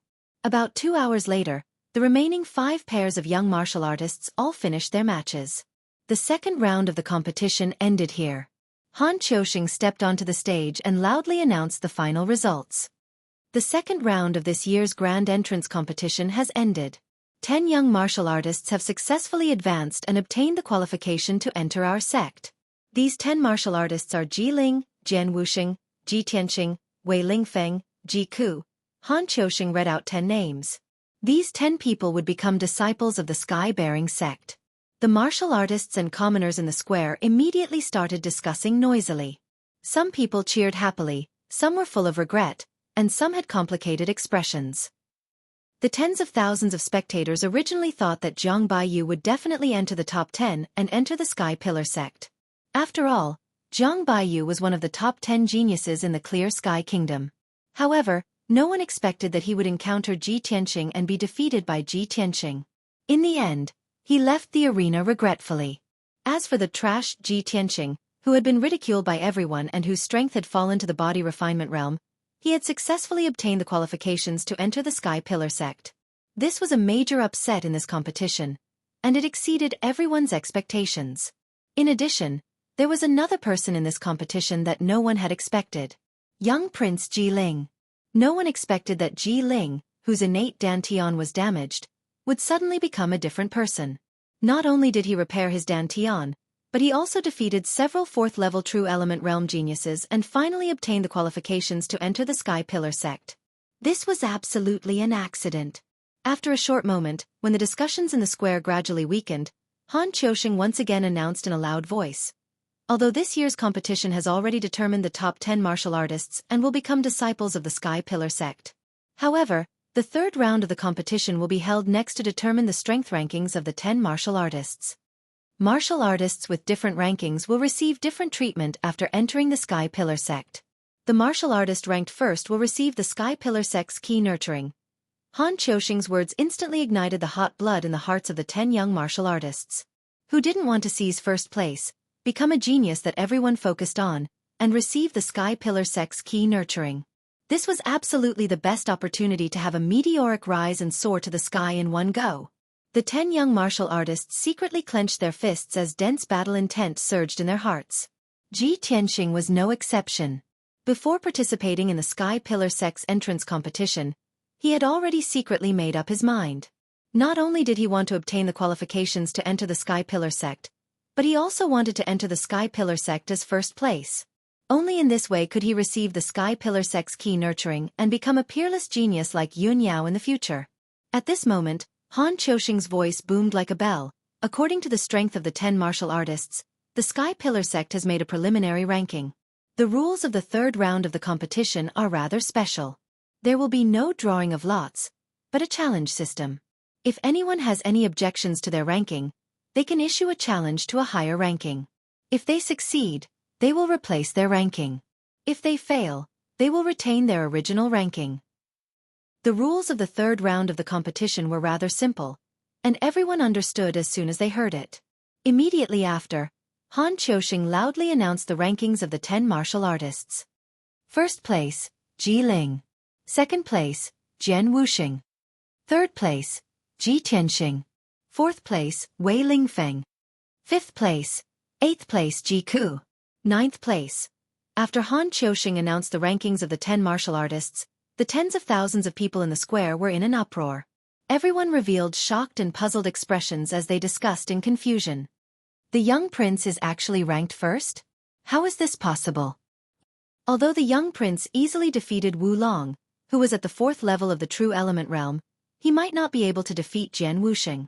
How can he be ranked first? The Sky Pillar sect has always been fair and just. There shouldn't be a mistake. The young prince must have concealed his strength. Ji Tianxing is actually ranked 3rd? There's something wrong with this ranking. I feel that it's reasonable for Ji Tianxing to be ranked 3rd. He mastered that sword net and easily defeated Jiang Baiyu. I guess they're all dissatisfied with this ranking, right? There will definitely be a good show to watch later. The discussions of tens of thousands of people converged into a torrent of sound waves that wantonly surged and spread throughout the square.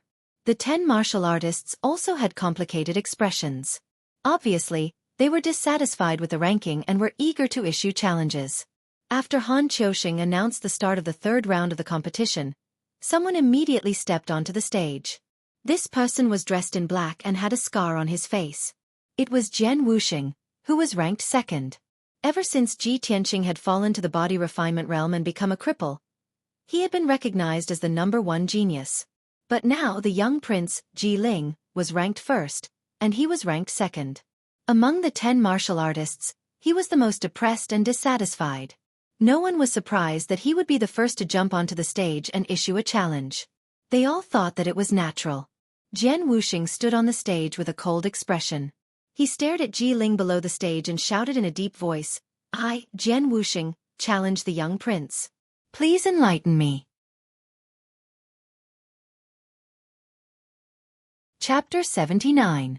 When Jian Wuxing's voice spread throughout the square, everyone's eyes were focused on Ji Ling. Ji Ling seemed to have expected that Jian Wuxing would challenge him. His expression was calm as usual. He stepped onto the arena and stood 10 meters away from Jian Wuxing. There was still a confident smile on his face. "Jian Wuxing, Deacon Han's ranking is the final result. No matter how unwilling you are, it's useless. You're no match for me," Ji Ling said calmly. His tone was firm, as if he was stating a fact. Jian Wuxing's expression became gloomier. His eyes were filled with fighting spirit. He sneered in a low voice. "Young prince, it's too early to say that. We'll only know who's #1 after we fight." "Young prince, I'm sorry."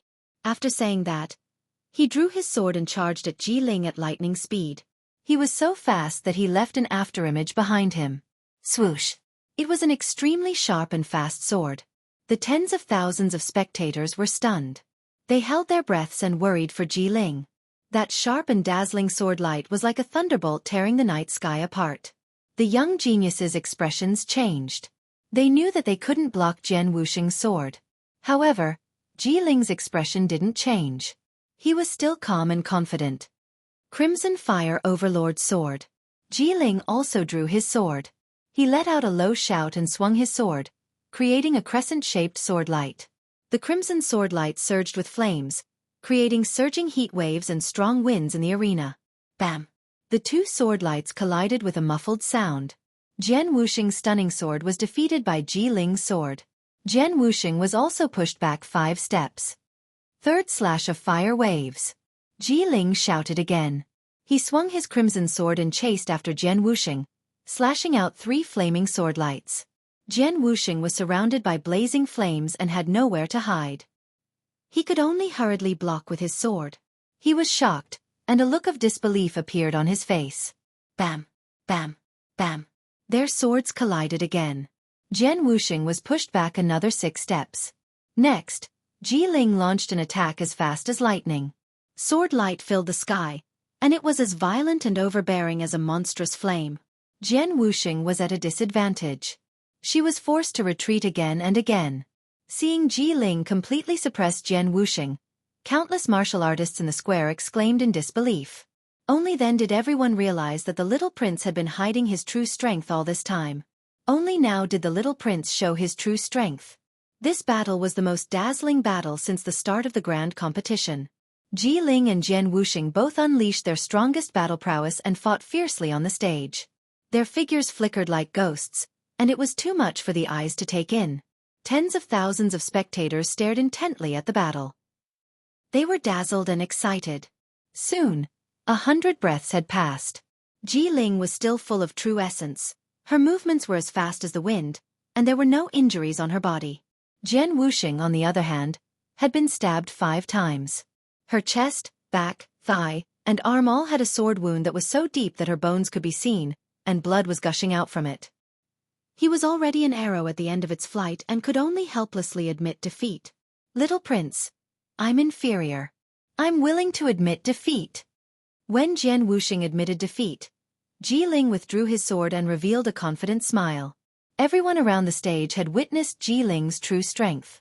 Only then did they believe what she had said. The strength rankings given by the Sky Pillar sect were basically the final rankings.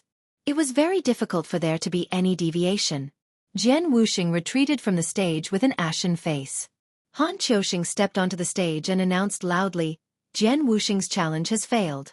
The original ranking will remain. Who else wants to issue a challenge?" All the young geniuses were silent. They didn't dare to issue another challenge. Wei Lingfeng, who was ranked 4th, originally wanted to challenge Ji Tianqing to take 3rd place and avenge Zhang Baiyu. However, after Jian Wuxing's failure, he was full of hesitation and didn't dare to fight. The tens of thousands of people in the square also recognized the ranking announced by Deacon Han.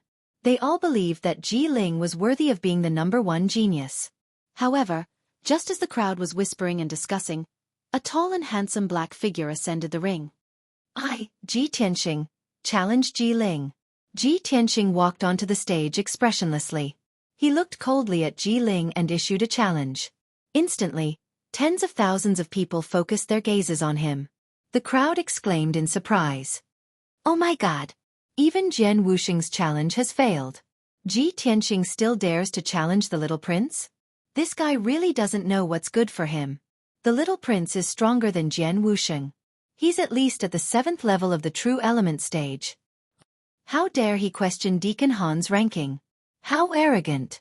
Ji Tianqing was once the #1 genius.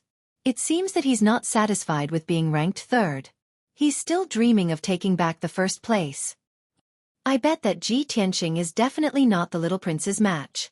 He'll be defeated within 30 moves. 30 moves? You think too highly of Ji Tianqing. I think 20 moves are enough." Countless people snorted disdainfully at Ji Tianqing and sneered at his misfortune. They were certain that he would lose without a doubt. Only the little princess looked up at Ji Tianqing from below the stage. She waved her little fist at him and cheered him on. "Big brother Tianqing, I believe in you. Do your best." Amidst the noisy discussions of the crowd, Ji Ling walked onto the stage with a smile on her face. He looked at Ji Tianqing with a mocking gaze as his lips curled into a disdainful sneer. "Ji Tianqing, so what if you've recovered your strength? Do you still think you're the #1 genius? You'll pay the price for your challenge. I'll let you know that I'm the #1 genius. You'll always be under my feet." Ji Ling's tone was very cold and contained a hint of killing intent. Ji Tianqing was certain that Ji Ling was the despicable mastermind behind the scenes. He was his mortal enemy. Therefore, he wasn't surprised that Ji Ling had the intention to kill him. He looked at Ji Ling with a gloomy gaze and said in an equally cold tone, "Ji Ling, I'll also let you know that strength obtained by scheming is ultimately just a dream. Your confidence and arrogance will end here." As soon as he finished speaking, he instantly activated 6 sword beams and turned them into golden streams of light that attacked Ji Ling flying sword technique. Flowing light sword net. He held the black dragon sword in his left hand and formed a sword technique in his right hand. He controlled the sword beams to form a sword net that covered Ji Ling's head. Whoosh whoosh whoosh. The sword beams danced in the air, dragging out a long golden stream of light as they surrounded Ji Ling and attacked. Ji Ling's expression changed slightly. A hint of seriousness flashed in his eyes as he immediately drew his sword to counterattack. Scarlet Overlord Sword. He also erupted with his strongest strength and used his ultimate sword technique. He brandished more than 10 sword beams to forcefully break the sword net.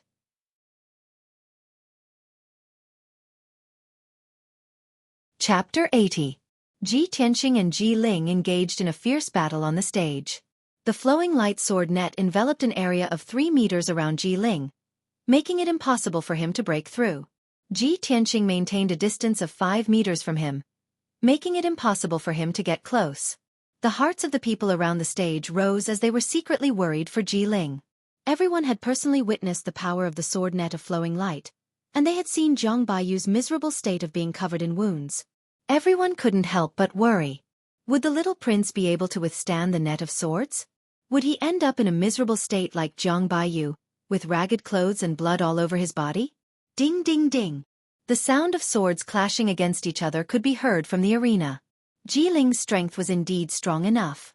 She used the Scarlet Fire Overlord sword to perfection, splashing out sword lights that filled the sky. She actually blocked the majority of the sword chi's attack.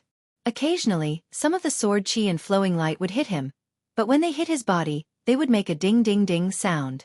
He didn't seem to be injured at all. A moment later, Ji Tianqing discovered some clues and finally understood the reason. Ji Ling was hit by the sword chi 6 times, and her robe was cut 6 times, all on her chest and back. Through the gap in the robe, a layer of dark golden soft armor could be seen. It turned out that Ji Ling was wearing a soft armor that could block weapons. Ji Ling used the Scarlet Fire Overlord sword, using layers of sword light to protect her head and the parts that were not wearing soft armor. His chest and back were protected by the soft armor, so he was not afraid of his flowing light sword net at all. Damn it! Ji Ling is truly despicable and sinister. To actually wear a soft armor, my sword chi can't hurt him. Ji Tianqing's heart was filled with hatred, his eyes surging with a cold light. As Ji Ling blocked the flowing light sword net's attack, she did not forget to sneer at him. Ji Tianqing, so what if you have mastered this strange sword technique?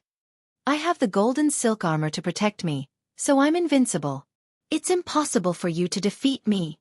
Ji Tianqing remained silent. His face was gloomy as he manipulated the sword net to attack.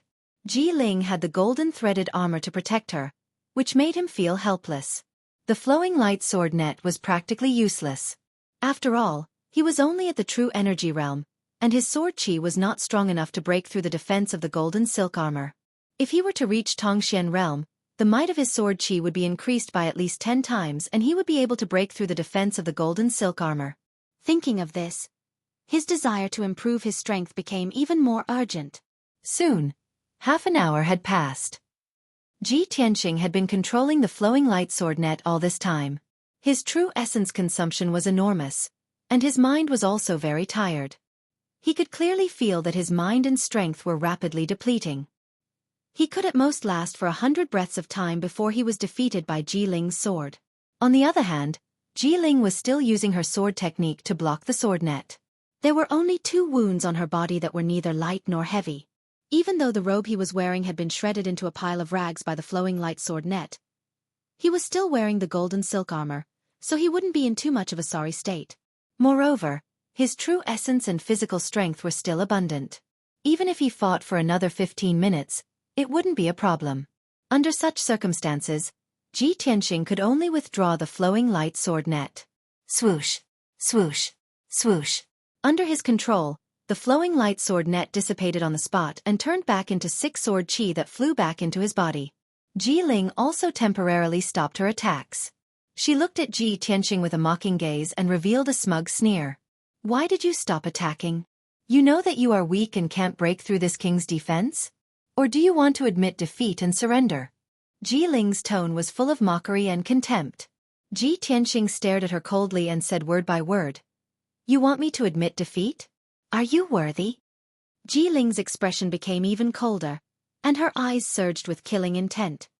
If you admit defeat, then this king will be too disappointed. This king said that if you dare to challenge this king, then you must pay the price. This king will cripple you again and make you a cripple forever. Ji Ling's killing intent soared as he pounced at Ji Tianqing with his treasured sword. 9 flaming sword lights were unleashed as he used his trump card. Scarlet Flame 9 Waves. 9 flaming sword lights burst forth with a violent and domineering power. They surged like a huge wave and instantly enveloped Ji Tianqing's figure. Ji Ling had been killed by the flowing light sword net for a quarter of an hour and had accumulated a lot of anger. At this moment, all of it exploded. This move of his was going to take Ji Tianqing's life on the spot. In an instant, the large stage was dazzled by the scarlet flames. Ji Tianqing's figure was completely engulfed by the flames, and the people below the stage couldn't see him clearly. He was like a small boat in a stormy sea that was about to be swallowed up. At this critical moment, Ji Tianqing's face was calm and composed. A cold light flashed in his eyes as his right hand instantly grabbed the black dragon sword's hilt. Clang! Ji Tianqing, who had never pulled out his sword since the start of the tournament, finally pulled it out for the first time. A sword hum that was like a dragon's roar resounded and instantly spread throughout the entire square. A dazzling and cold sword light suddenly bloomed like a bolt of lightning streaking across the sky. At this moment, Ji Tianqing's body was bursting with battle intent and killing intent that soared to the heavens. His body seemed to have become incomparably tall, causing everyone to look up at him and reveal a look of amazement. He ignored the 9 flaming sword lights around him and stared at Ji Ling in front of him. He held the black dragon sword with both hands and fiercely slashed down. Clang! An earth-shattering boom erupted, causing the entire arena to tremble. That incomparably domineering and cold sword light instantly destroyed a few flaming sword lights and slashed Ji Ling's chest. Chi! The golden silk armor that Ji Ling was wearing had been sliced in half by the sword light and was sent flying to either side. The violent impact brought about by the sword light sent him flying 6 meters away. With a plop sound, he fell onto the arena. He struggled to get up from the ground and stared angrily at Ji Tianqing, who was holding the black dragon sword, with a face full of shock. How is this possible? You! Shocked and angry, Ji Ling had only spoken halfway when blood gushed out of his throat and he spat out a mouthful of blood on the spot.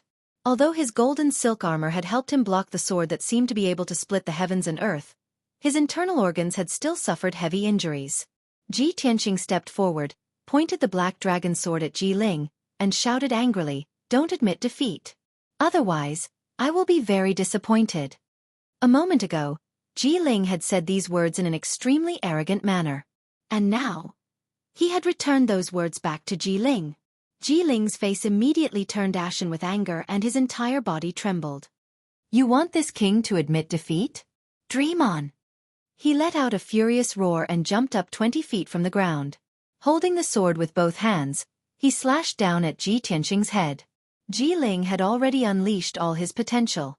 This simple and crude move, splitting a mountain, could even split an elephant in half.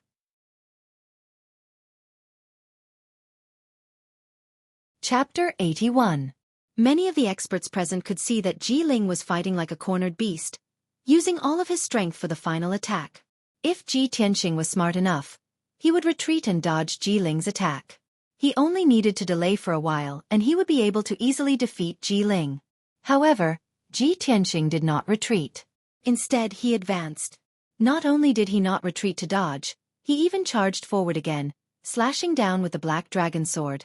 Retreating and dodging was a wise move, but he wanted to meet force with force and defeat Ji Ling in a tyrannical manner. He wanted to crush Ji Ling's confidence and arrogance in a crushing manner. Heaven-splitting sword. In that instant, Ji Tianqing's entire life strength erupted to the limit. Holding the black dragon sword with both hands, he slashed at Ji Ling with the power to split the heavens and earth. A deafening, sacred and dignified dragon roar rang out, spreading throughout the entire plaza. The black dragon sword in Ji Tianqing's hand actually transformed into a 9-meter-long, bone-chilling black dragon phantom that slashed at Ji Ling with a loud bang. Bang! With a dull sound, the treasure sword in Ji Ling's hand was cut into 2 on the spot and sent flying. He was also sent flying 30 meters away by the black dragon phantom. He drew an arc in the air and smashed into the plaza below the stage with a plop. As he fell to the ground, dark red blood sprinkled down from the sky. It was especially ghastly under the scorching sun. Ji Ling smashed into the ground of the plaza and rolled several times before coming to a stop. He lay on the ground motionlessly. Clearly, he had already fainted.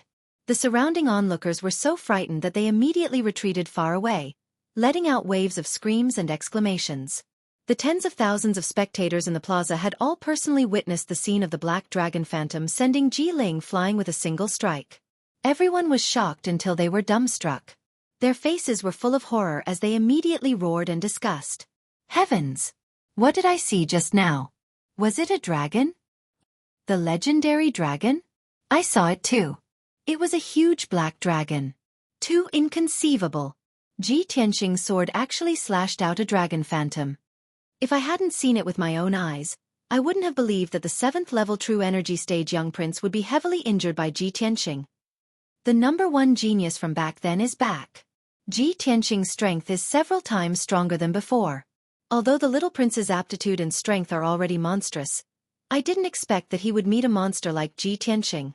For a moment, the tens of thousands of people in the square were boiling with excitement. Discussions rose and fell one after another, erupting like a mountain torrent, deafening the ears. Countless people looked at Ji Tianxing in horror, their eyes filled with fear and dread. Everyone knew that Ji Tianxing would definitely be the champion of this year's grand entrance competition. The nickname of trash that he carried previously was now a thing of the past. No one would ever mention it again in the future. Today, he was still the #1 genius of the Royal Azure Dynasty. Not only that, he was even more talented and monstrous than before. The battle between him and the little prince, Ji Ling, would definitely spread throughout the Royal Azure Dynasty and become a legend that everyone would know. Drawing his sword in anger, splitting the sky with a sword, and even the shadow of a black dragon appeared. What kind of legendary event was this? Although the tens of thousands of people in the square were boiling with excitement, they were discussing noisily. But Ji Tianxing, who was on the stage, was still calm and proud. He kept the black dragon sword and looked at the little princess below the stage with a smile on his face. That smile was full of confidence and gentleness. The little princess was so excited that she danced with joy. She was so emotional that her eyes were a little wet. The former brother Tianxing is finally back. After the previous bumpy training, he is now even more talented and in high spirits. I already knew that the person I love is not a fish in a pond. One day, he will become a dragon in the 9 heavens. After a long time, the boiling noise in the square slowly died down. Han Qiuxing went up the stage and looked at Ji Tianxing meaningfully before announcing loudly, Ji Tianxing's challenge is successful. He is ranked first. Ji Ling and Jian Wuxing's rankings will drop by 1. In this way, Ji Tianxing was ranked first, Ji Ling was ranked second, and Jian Wuxing was ranked third. Ji Tianxing walked down the stage and returned to the little princess's side. The little princess didn't care about the difference between men and women. She excitedly pulled his hands and told him about her surprise and excitement. Then, Han Qiuxing announced that the competition would continue. However, the young martial artists were a little hesitant and did not dare to challenge him rashly. And no one dared to challenge Ji Tianxing, who was ranked first. For an entire quarter of an hour, not a single person went up the stage to challenge. So, Han Qiuxing asked again and again. After confirming that no one challenged him, he announced the final ranking in public. This year's competition is over. The following is the ranking of the new disciples. First place, Ji Tianxing. Second place, Ji Ling. Third place, Jian Wuxing. Fourth place. After announcing the rankings, Han Qiuxing took out 10 black cold iron tokens and gave them to the 10 martial artists. Congratulations on becoming a new disciple of our sect. Please keep your identity tokens. Please report to our sect with your identity tokens within a month. At that time, I will arrange your entry into our sect. After explaining the entry matters, Han Qiuxing announced the end of this year's competition. Ji Tianxing, the little princess, and the others kept their identity tokens and left contentedly. The tens of thousands of people in the square were still crowded around and discussing excitedly. They did not want to leave for a long time. On the high tower beside the square, Yun Yao and the other two were still standing at the top of the tower and looking down at the square. Hao Meng crossed his arms in front of his chest and revealed a playful smile.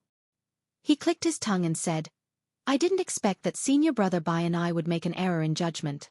Originally, with Ji Ling's strength, he would definitely be ranked first in the competition. I didn't expect that he would be defeated by Ji Tianxing. When we first met Ji Tianxing, he was only at the body refining stage. In just 1 month, he has grown to such an extent. How interesting. Especially that sword net secret technique he used and that dragon shadow just now. It's not simple. Hearing Hao Meng's praise for Ji Tianxing, Bai Wuchen's face darkened. He secretly glanced at Yun Yao. Seeing her thoughtful expression, he could not help but ask, eldest senior sister, when Ji Tianxing used his sword just now, the shadow of a black dragon appeared. Is it related to the dragon's breath that you detected that day? Yun Yao remained silent and did not reply. Hao Meng scratched his head in confusion and turned to look at Bai Wuchen. Senior brother Bai, what dragon's breath? When did eldest senior sister detect the dragon's breath? Bai Wuchen just stared at Yun Yao and ignored Hao Meng's question. Hao Meng smiled embarrassedly and didn't say anything else after asking for a snub. After a while, Yun Yao put away her thoughtful expression and said indifferently, Junior brother Bai, junior brother Hao, go and meet up with the two deacons. See if there's anything else that needs to be done. We should return to the sect in 3 days. After saying that, Yun Yao turned around and left the top of the pagoda. Her figure quickly disappeared into the rows of buildings. Only Bai Wuchen and Hao Meng were left standing at the top of the pagoda. They looked at Yun Yao's departing figure and fell into deep thought. After a moment of silence, Hao Meng could not help but ask. Senior brother Bai, eldest senior sister seems a little strange. What is she going to do? Bai Wuchen frowned and said expressionlessly, Junior brother Hao, eldest senior sister has always been a loner. Her whereabouts are always mysterious. It's not your first day knowing her. But this time, eldest senior sister is most likely going to look for that G-brat.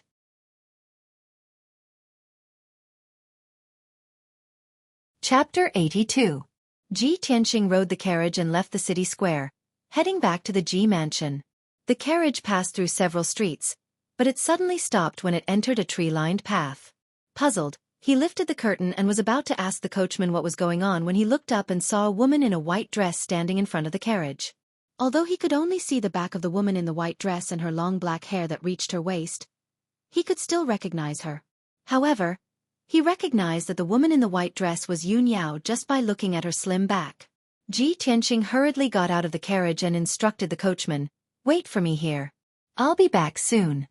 He walked behind Yun Yao and asked with a smile, Miss Yun Yao, may I know why you're waiting for me here? Yun Yao turned around and looked at him. She said calmly, I have something to ask you, but this isn't the place to talk. Come with me. After that, Yun Yao led him away from the tree-lined path and entered a house not far away. The door of the house was tightly shut. The courtyard was old and dilapidated, and it was covered with weeds. It was obvious that no one lived here. The courtyard was silent. The two of them were not afraid of being disturbed or eavesdropped when they talked here. The two of them stood under a big tree in the courtyard. Yun Yao then said to Ji Tianxing, Congratulations on winning first place in the tournament. You will be my junior martial brother when you enter our sect. Ji Tianxing smiled faintly and cupped his hands towards her. Then I'll thank senior sister here. In the future, I'll have to ask senior sister to guide me. Of course, he was just being polite on the surface. He didn't take it seriously. He understood that if he wanted to have powerful strength and a noble status, he could only rely on his own hard work. Moreover, he knew very well that Yun Yao didn't stop him halfway to congratulate him for winning first place in the tournament. She must have something else to say. As expected, Yun Yao looked at the black dragon sword in his hand. After pondering for a moment she asked, Junior brother, can you let me have a look at your sword? Ji Tianxing's expression did not change, but his heart was secretly vigilant. No wonder she wanted to stop me halfway, so she was interested in my black dragon sword. Could it be that she saw through the secret of the black dragon sword? Thinking of this, he quickly smiled at Yun Yao and declined. Senior sister Yun Yao, as the #1 genius of the Tianjin region, you are naturally knowledgeable and have seen all kinds of divine weapons. This sword of mine is just an ordinary sword. It can't even enter senior sister's eyes. How about this? My Ji clan makes a living by forging weapons. I'll go back to the mansion and get 2 swords for senior sister to look at. Before he could finish, Yun Yao calmly rejected him. No need. Of course, she could see that Ji Tianxing did not want her to look at the black dragon sword and wanted to deliberately change the topic. However, she would not force Ji Tianxing and said with a calm expression, Since junior brother is unwilling to part with it, then let's forget about it. In addition, I will be returning to the sect in 3 days. It will take at least half a month to reach the sect from the Qingyun kingdom. If you want to arrive earlier, you might as well travel with me. If it was an ordinary person, it would take at least half a month to reach the Sky Pillar sect. However, Yun Yao could fly thousands of miles in a day on the spirit crane and return to the sect in 3 days.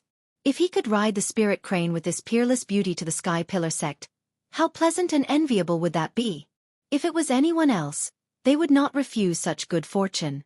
However, Ji Tianqing shook his head and explained, "Thank you for your kindness, senior sister, but I still have some matters to deal with at home. I will be delayed for a few days, so I won't be traveling with senior sister." Yun Yao nodded slightly. "All right, then you deal with your family matters first. After dealing with the mundane matters, set off as soon as possible. Don't miss the deadline. Thank you for your reminder, senior sister. Then I will take my leave." Ji Tianqing still maintained a smile, cupped his hands to her, and then left the dilapidated house. Yun Yao looked at his back as he left, and the corners of her mouth suddenly evoked a very faint smile. It was so beautiful that it was suffocating. "The more you try to hide it, the more certain I am," she murmured to herself before leaving the dilapidated house. Ling Mansion, in a small courtyard with a quiet environment. Madame Ling was sitting under a tree, looking at things and thinking of her daughter, Ling Yunfei's death. She kept wiping her tears. Ling Sihai sat beside her and comforted her in a low voice. Suddenly, the sound of hurried footsteps came from the entrance of the small courtyard. A guard rushed into the small courtyard and shouted anxiously, "Family head! Something bad has happened." Ling Sihai immediately turned his head and angrily glared at the guard. He shouted, "What's the matter? Why are you so panicked?" The guard quickly came to his side and respectfully reporting to Master, "This subordinate just received news that the sky-bearing sex entrance competition has ended. Damn that Ji Tianqing, he actually defeated the little prince Jiling and entered the sky-bearing sect as first place in the competition." Suddenly hearing this news, Madame Ling also stopped sobbing. She stared in shock and anger and shouted, "What? That's impossible. That damn little bastard. How could he enter the sky-bearing sect and even win first place in the competition?" Ling Sihai also had an angry look on his face. He asked the guard in a deep voice, "Is this true?" The guard quickly nodded and said, "Of course it's true." The competition was held in the city square, and tens of thousands of people saw it clearly. Now the news has already spread in the imperial city. Ling Sihai also knew that this matter couldn't be fake. He was so angry that his face turned ashen, and his fists cracked. Ji Tianqing, that little bastard. He entered the sky-bearing sect as first place in the competition, so he will definitely be heavily nurtured by the sky-bearing sect. Now that he has the identity of a disciple of the sky-bearing sect, it will be difficult for us to make a move on him. Madame Ling was also so angry that her face turned cold, and her eyes surged with an ominous glint. Even if Ji Tianqing becomes a disciple of the sky-bearing sect, we can't let him go. No matter what, I will kill him and let him be buried with our daughter. She frowned and thought for a while. Suddenly, she thought of someone and had an idea. "Master, I have an idea. We can ask Yu'er for help and let him deal with Ji Tianqing." "Humph. Ji Tianqing, that little bastard. Does he think that he can save his dog life by entering the sky-bearing sect? Wishful thinking." Ling Sihai frowned in puzzlement and subconsciously asked, "Which Yu'er?" Madame Ling quickly explained, "Which Yu'er can it be? Of course it's Feifei's cousin, Jian Yu." "Jian Yu?" Ling Sihai was startled for a moment before suddenly coming to a realization. "That's right. How could I have forgotten about him? Jian Yu is also a martial arts genius. He entered the sky-bearing sect 3 years ago. Now, his position in the sect must be extraordinary. Madam, I will write a letter to Yu'er now. I must deliver the letter to Yu'er before Ji Tianqing arrives at the sky-bearing sect."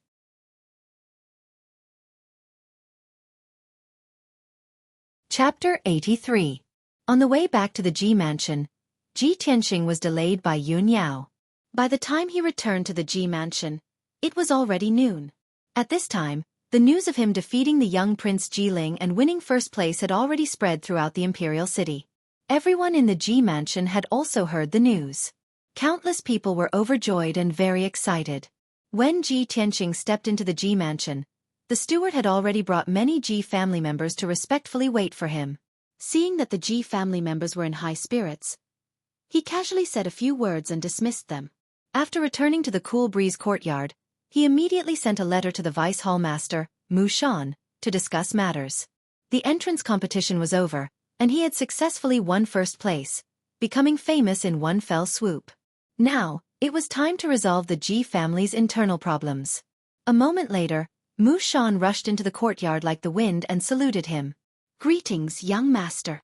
Ji Tianxing waved his hand, indicating for him to be less courteous. With a grave expression he asked, "Mu Shan, is second elder in the mansion?" Mu Shan hurriedly reporting to young master, "Just a quarter of an hour ago, second elder and Ji Hao secretly escaped from the imperial city.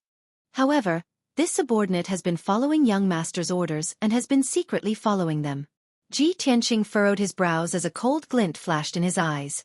"It's just as I expected. I had long expected that Ji Ruffing and his son would escape.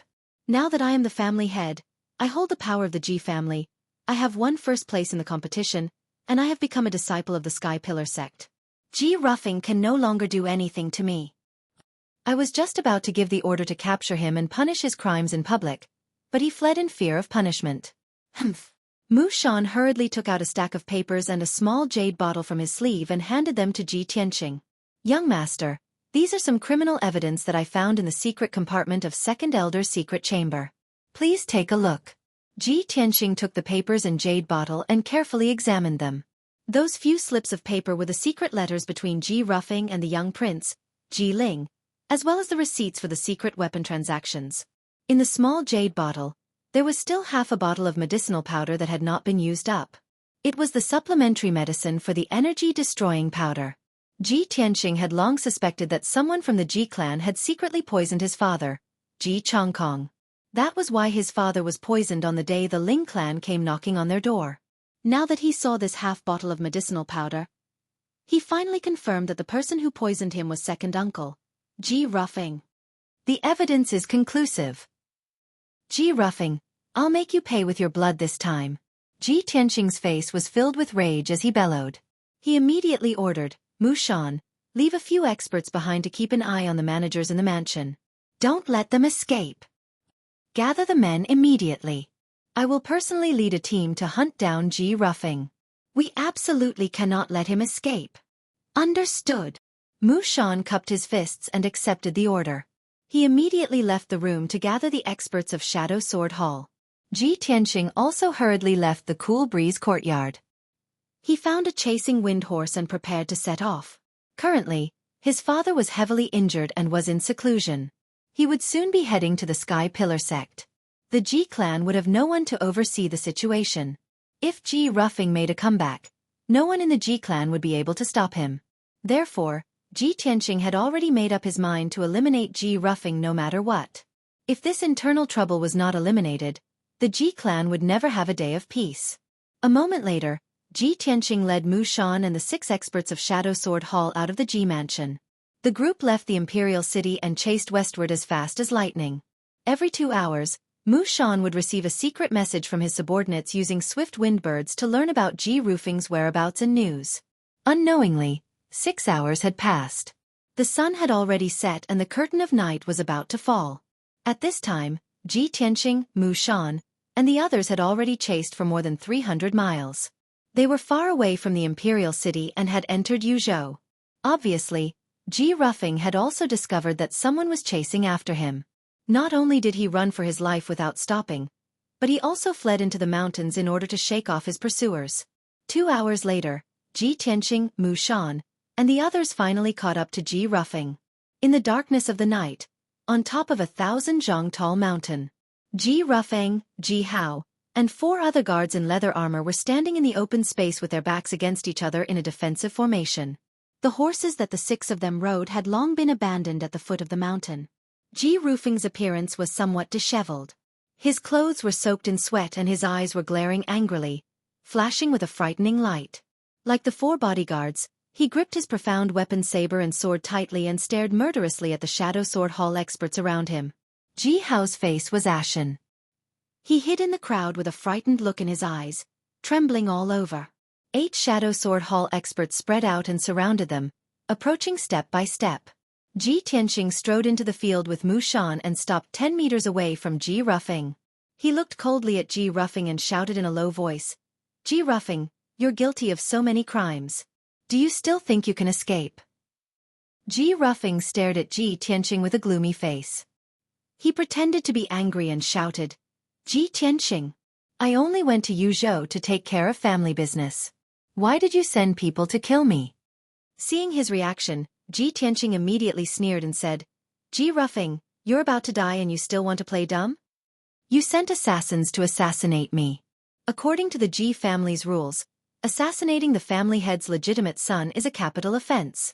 You wantonly destroyed the Ji family's foundation and secretly traded large amounts of profound weapon equipment with the young prince. This is also a capital offense. Also, you colluded with the Ling family and secretly poisoned the family head. You murdered the family head. This is also a capital offense. Ji Ruffing, you've committed 3 major crimes. No matter which one, I can kill you on the spot. Ji Ruffing's expression changed drastically. Deep hatred flashed through his eyes. However, he still refused to admit his crimes. He even quibbled, Ji Tianqing, this is only your side of the story. You want to punish me? Do you have any evidence? Without any evidence, on what basis did you send people from Shadow Sword Hall to kill me? You want evidence? Ji Tianqing sneered. He waved his hand and threw a stack of paper and a jade bottle in front of Ji Ruffing. This is the evidence. Open your dog eyes and look carefully. When Ji Ruffing saw the stack of paper and jade bottle, he didn't need to read the contents to know that he had been completely exposed. His expression became ferocious as he shouted in a venomous tone. Ji Tianqing, I underestimated you. Originally, today was supposed to be the day of your death. But I didn't expect that a piece of trash like you could rise again and defeat the young prince to take first place in the family competition. I really regret not killing you earlier. If you hadn't interfered, my plan would have been completed long ago. I would have taken back the family head position that should have belonged to me. Ji Tianqing's expression was cold as he shouted, Ji Ruffing, all these years, even though you've run amok and wantonly embezzled the Ji family's assets, my father still didn't do anything to you out of brotherly affection.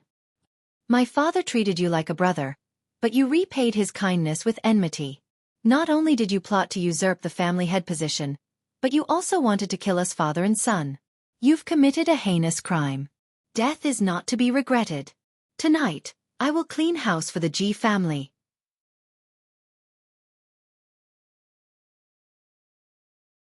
Chapter 84.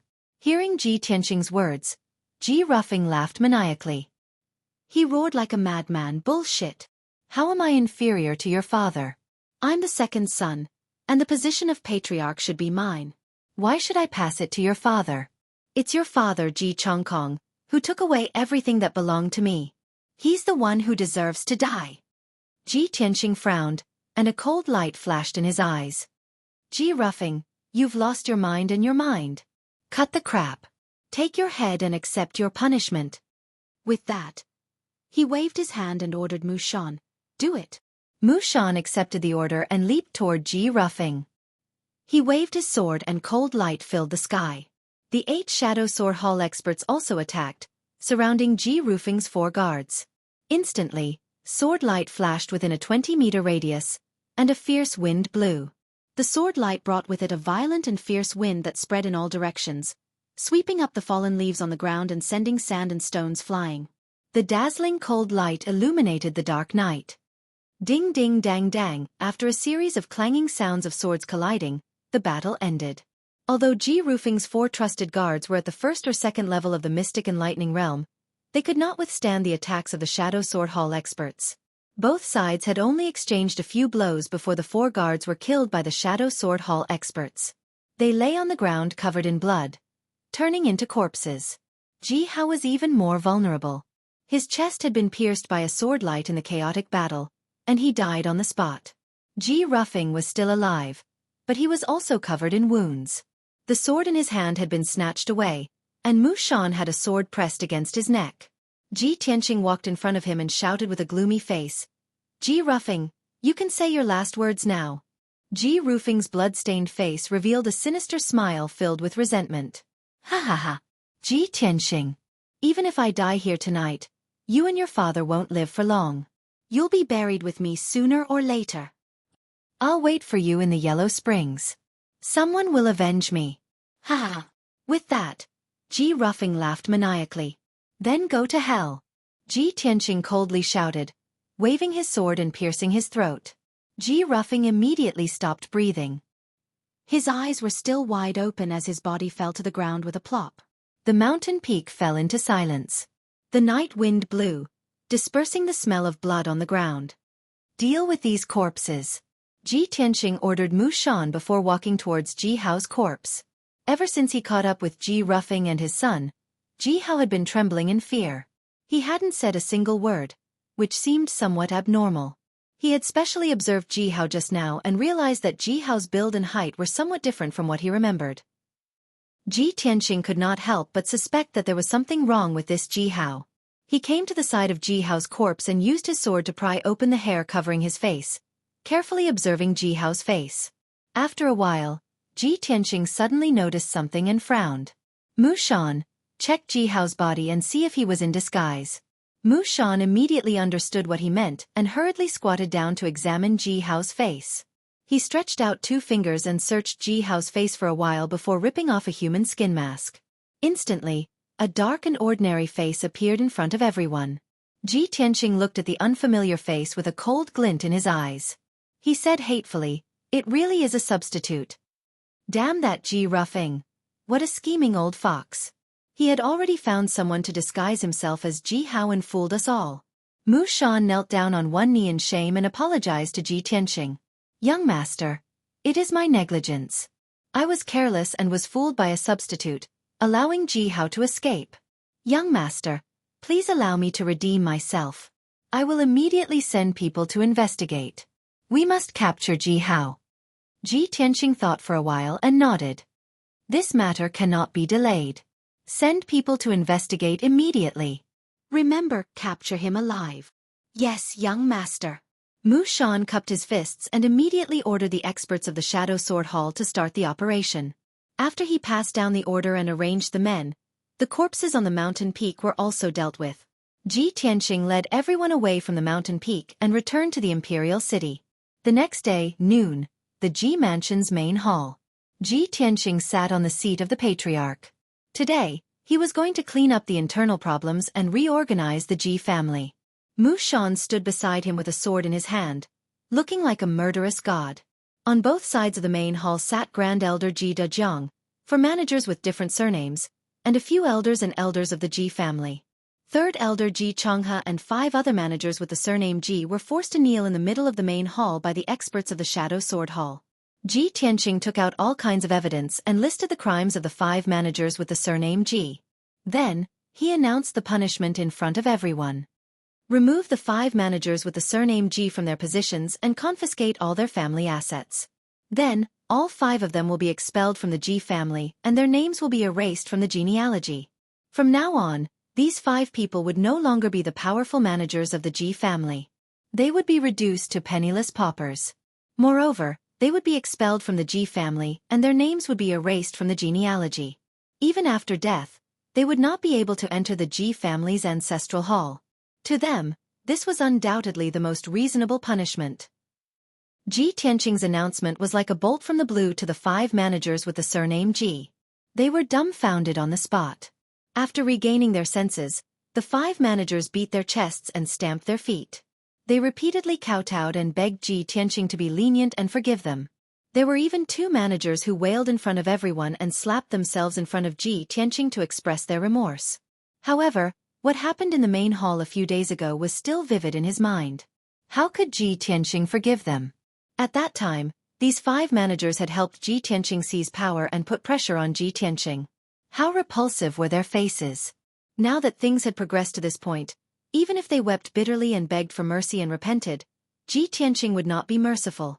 After dealing with the 5 managers with the surname Ji, Ji Tianxing dealt with the 3rd uncle, Ji Changhe. 3rd Elder Ji Changhe colluded with 2nd Elder Ji Ruffing to embezzle the Ji family's assets and fill their own pockets. They committed all kinds of evil deeds. Ji Changhe, since you are my father's biological brother, I will give you a lighter punishment. From today onwards, Ji Changhe will be stripped of all his positions and will not interfere in any of the Ji family's matters. Furthermore, Ji Changhe will be imprisoned in the long bamboo courtyard. He will not be able to take a step out of the courtyard for the rest of his life. If Ji Changhe violates the above punishment in the slightest, he will be executed on the spot. After announcing the punishment, Ji Tianqing stared coldly at Ji Changhe and asked, Ji Changhe, do you have anything else to say? The current Ji Changhe did not have the arrogant and complacent attitude he had a few days ago. His hair was disheveled and he cut a sorry figure. His empty eyes were filled with despair and anger. He raised his head to look at Ji Tianqing and sneered with a sinister expression. Haha. Ji Tianqing, the winner is king and the loser is a bandit. I have nothing to say. I just didn't think that second brother and I would have underestimated you. You are only a 17-year-old youth, but your methods are more decisive and ruthless than your father's.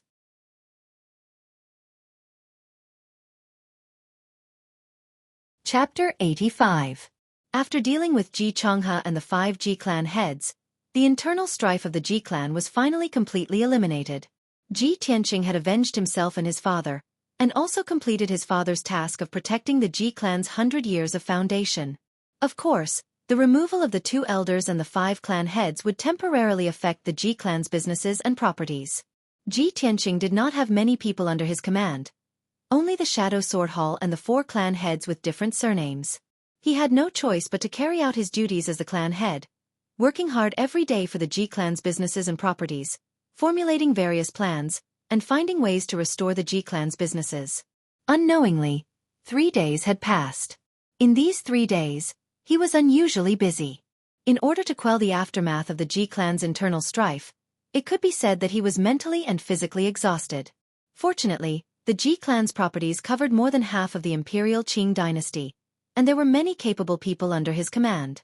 He promoted a few trustworthy new clan heads, and formulated several plans and rules based on the Ji clan's current situation, and finally stabilized the Ji clan's turbulent situation. According to his estimation, the Ji clan would return to normal in at most a month, and would be as prosperous as before. Early in the morning, Ji Tianqing woke up and was washing up when Hun'er's voice came from outside his room. Eldest young master, Master has just finished his closed-door training, and he wants you to see him. I'll go now. Ji Tianqing responded and quickly walked out of Qing Feng Courtyard, heading towards his father's residence. When he arrived at Sanchong Courtyard, Ji Tianqing just entered the room and saw his father sitting by the bed, talking to Mu Shan in a low voice. Seeing him enter the room, Ji Changkong immediately revealed a gratified smile and waved to him. Tianqing, come over quickly. Seeing that his father's complexion had recovered, Ji Tianqing felt a little comforted. He quickly went forward and bowed, asking with concern, Father, you've been in closed-door training for a few days. How are your injuries? Ji Changkong nodded slightly and said in a calm tone, The poison of the energy-destroying powder has been mostly removed. Father's injuries have stabilized, and there are no major problems for the time being. Only then did Ji Tianqing feel relieved. He smiled and said, Father, many things have happened in the manor while you were recuperating in seclusion. Let me tell you slowly. Ji Changkong shook his head and said with a smile. Tianqing, Mu Shan has told me everything that has happened in the past few days. I really didn't expect that you would actually recover your strength, pass the test of the family's forbidden area, and succeed as the family's patriarch. He even passed the Sky Pillar Sex competition and won first place. That's great. I already knew that you wouldn't disappoint me. You would protect the Ji family's 100 years of foundation and rise again, becoming famous throughout the world. Speaking up to this point, Ji Changkong's emotions were somewhat agitated. His heart was filled with deep shock. Ji Tianqing being able to pass the test of the family's forbidden area had already surprised him. When he entered the family's forbidden area, he was at the 6th stage of the Tongxian realm, but he was still beaten black and blue by the Black Dragon. He only managed to obtain the blue crystal after a close shave with death. Not only did Ji Tianqing pass the test, but he also wiped away his shame in the Sky Pillar Sex entrance competition and won first place, becoming famous throughout the Imperial Azure dynasty. As a father, how could he not feel proud of his son? In addition, Ji Tianqing was able to control the huge Ji family at the age of 17. He even used thunderous methods to eliminate the Ji family's internal problems. This made Ji Changkong feel even more incredulous.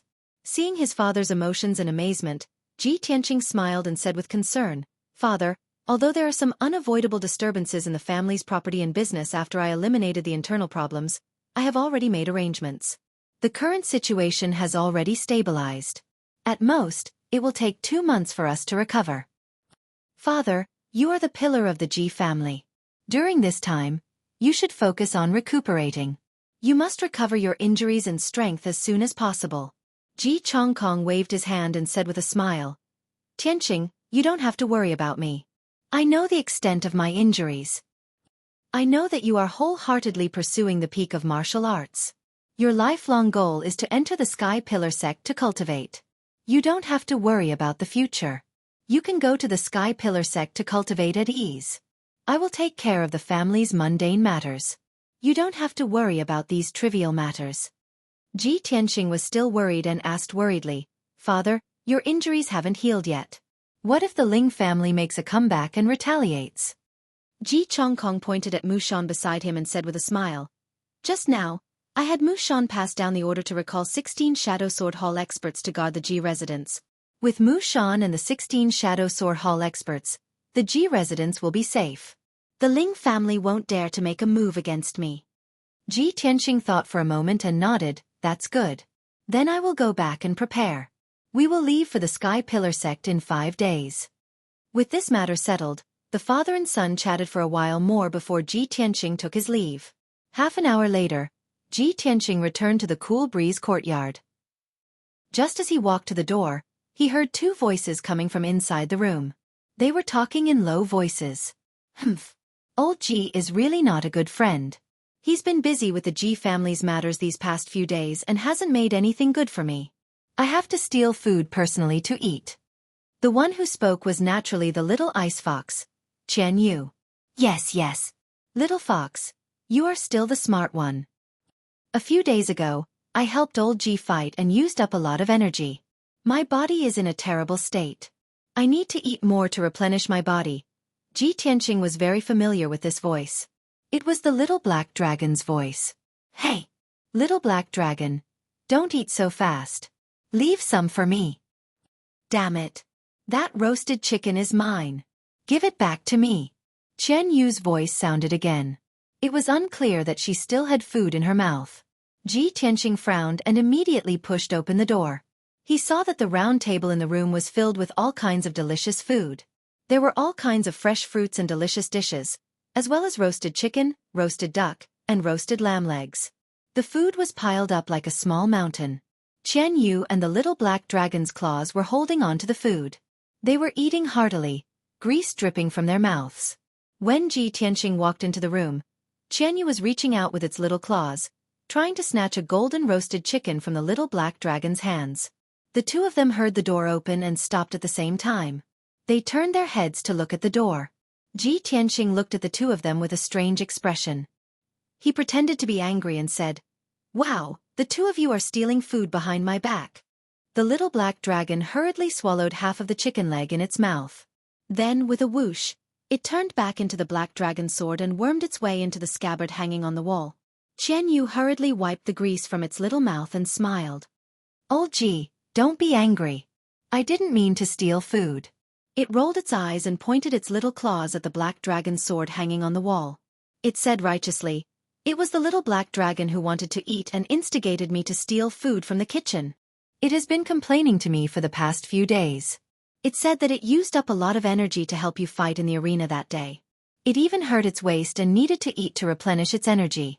The black dragon's sword hanging on the wall swung twice. The little black dragon's sullen voice sounded. It wasn't me. It has nothing to do with me. Little fox. It was Hungry Fox who complained first. Hungry Fox complained first. Ji Tianqing was amused by the little black dragon's words. This sentence is concise and comprehensive, and it's accurate. Hee.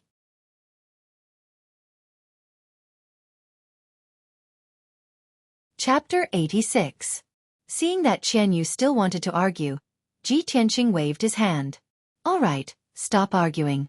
Eat as much as you want. If it's not enough, I'll get the kitchen to send more. I'm preparing to go into seclusion to cultivate for a few days. During this time, you two should behave yourselves. We'll be going to the Sky Pillar sect in a few days. After Qian Yu and the little black dragon finished eating, Ji Tianqing prepared to enter seclusion. But at this moment, Huan Er's voice came from outside the door. Eldest young master, the little princess is here. Quickly come out and take a look. Huan Er's tone was a bit strange, causing Ji Tianqing to frown. He was somewhat puzzled. He hurriedly had Qianyu return to the 100 treasures brocade pouch before opening the door and walking into the small courtyard.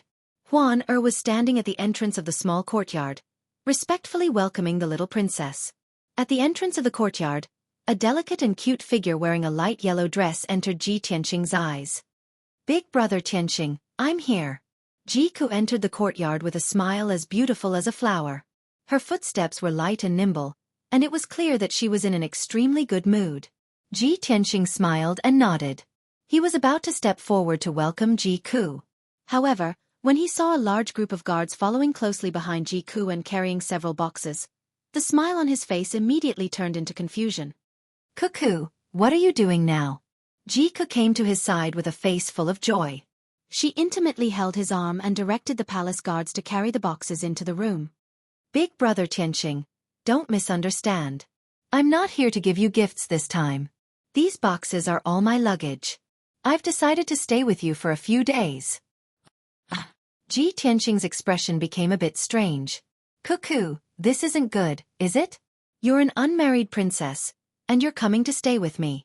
If the news gets out, there will definitely be a lot of rumors.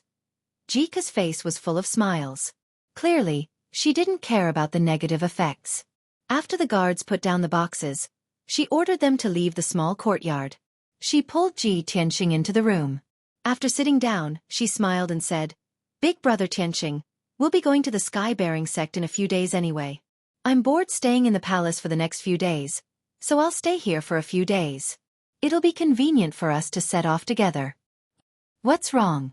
Big brother Tianxing, are you unwilling? Am I too abrupt and presumptuous? If Big brother Tianxing finds me annoying, then I'll just move out. As she spoke, she pouted. Her beautiful face revealed a wronged expression, and a layer of mist appeared in her clear eyes. Ji Tianxing quickly smiled and pinched her cute little face. He comforted her and said, Ku, you misunderstood me. Why would I find you annoying? You're right. You can stay here for the time being. In a few days, we'll head to the sky-bearing sect together. Only then did the wronged expression on Jika's face disappear and she revealed a sweet smile. And I knew it. Big brother Tianxing is the best. Ji Tianxing smiled and nodded. Then he had Huan tidy up a room for Jiku and prepare a place to stay. Only the two of them were left in the room. Jiku leaned over to Ji Tianxing's ear and whispered, Big brother Tianxing, I have something to tell you. This morning, people from the sky-bearing sect brought my imperial uncle out of the imperial city and set off for the sky-bearing sect. Hearing this news, Ji Tianxing immediately frowned. Little Prince Jiling? He actually went with the people from the sky-bearing sect to the sky-bearing sect. Jika nodded. Her clear eyes were also filled with doubt. That's right. I also don't understand why. It's reasonable to say that you, the first place of the tournament, should be valued by the sky-bearing sect. They should be bringing you along. Ji Tianxing remained silent. His eyes were surging with thoughts. He kept feeling that something was wrong. After a moment of silence, Jika suddenly thought of something. Her expression couldn't help but change slightly. She lowered her voice and said, That's right. Big brother Tianxing, I remembered something. Previously, I inadvertently heard that the 3 disciples from the sky-bearing sect came to our Imperial Azure Dynasty not only to supervise the tournament, but also to complete a mission. They seem to be looking for someone and my imperial uncle is the person they're looking for. Big brother Tianxing, do you think it's because of this? Ji Tianxing nodded slightly and said with a solemn expression, It should be. But why is Jiling the person they're looking for? Jika frowned and shook her head. I also don't understand why.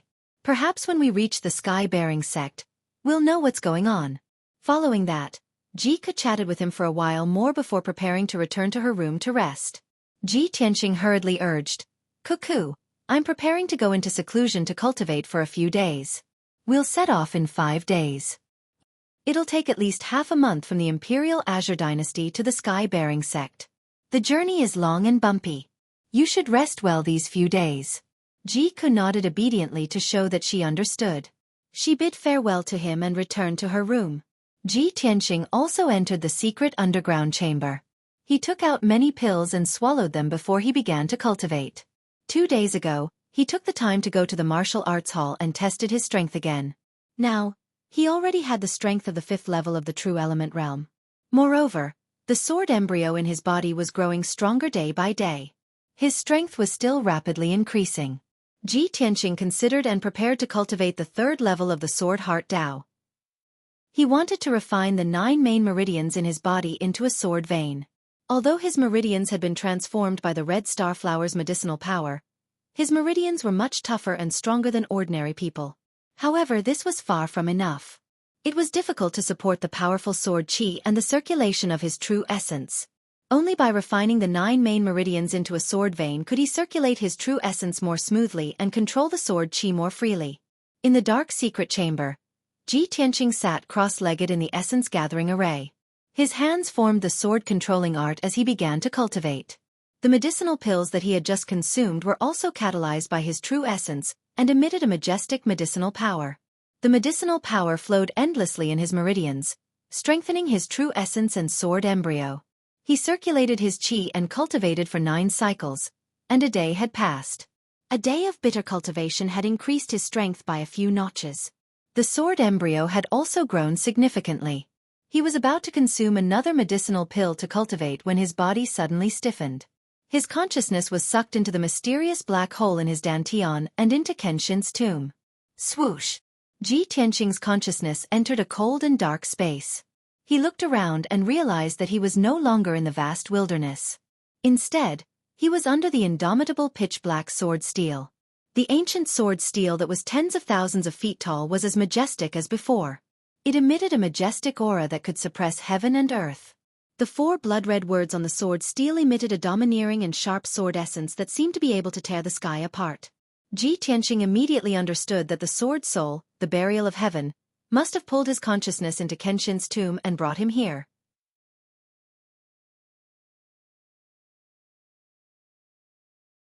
Chapter 87.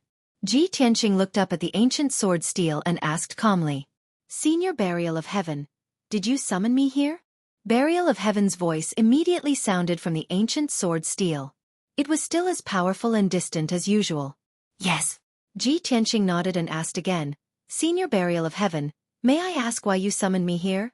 Burial of Heaven said in a low voice, "Boy, although you can cultivate the path of the sword heart and have reached the beginner level, you are still a human being.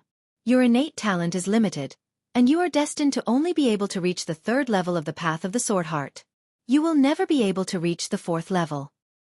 Although your comprehension is passable and your heart is firm enough, you do not have a strong enough constitution and bloodline. You are destined to not achieve much." Hearing this, Ji Tianqing could not help but frown and ask, "Senior Burial of Heaven, did you summon me here to persuade me to give up on cultivating the path of the sword heart?" Burial of Heaven was silent for a moment before saying, "Although you are very weak and have a low aptitude, from what I know about you, you are determined and persistent. You will definitely not give up on cultivating the path of the sword heart." Ji Tianqing nodded and said in a firm tone, "That's right. Cultivating the path of the sword heart is the only way for me to become stronger. I will never give up." After a pause, he looked at the sword steel with shining eyes and asked, "Senior Burial of Heaven, since you have pointed out my flaws, you are willing to tell me these secrets.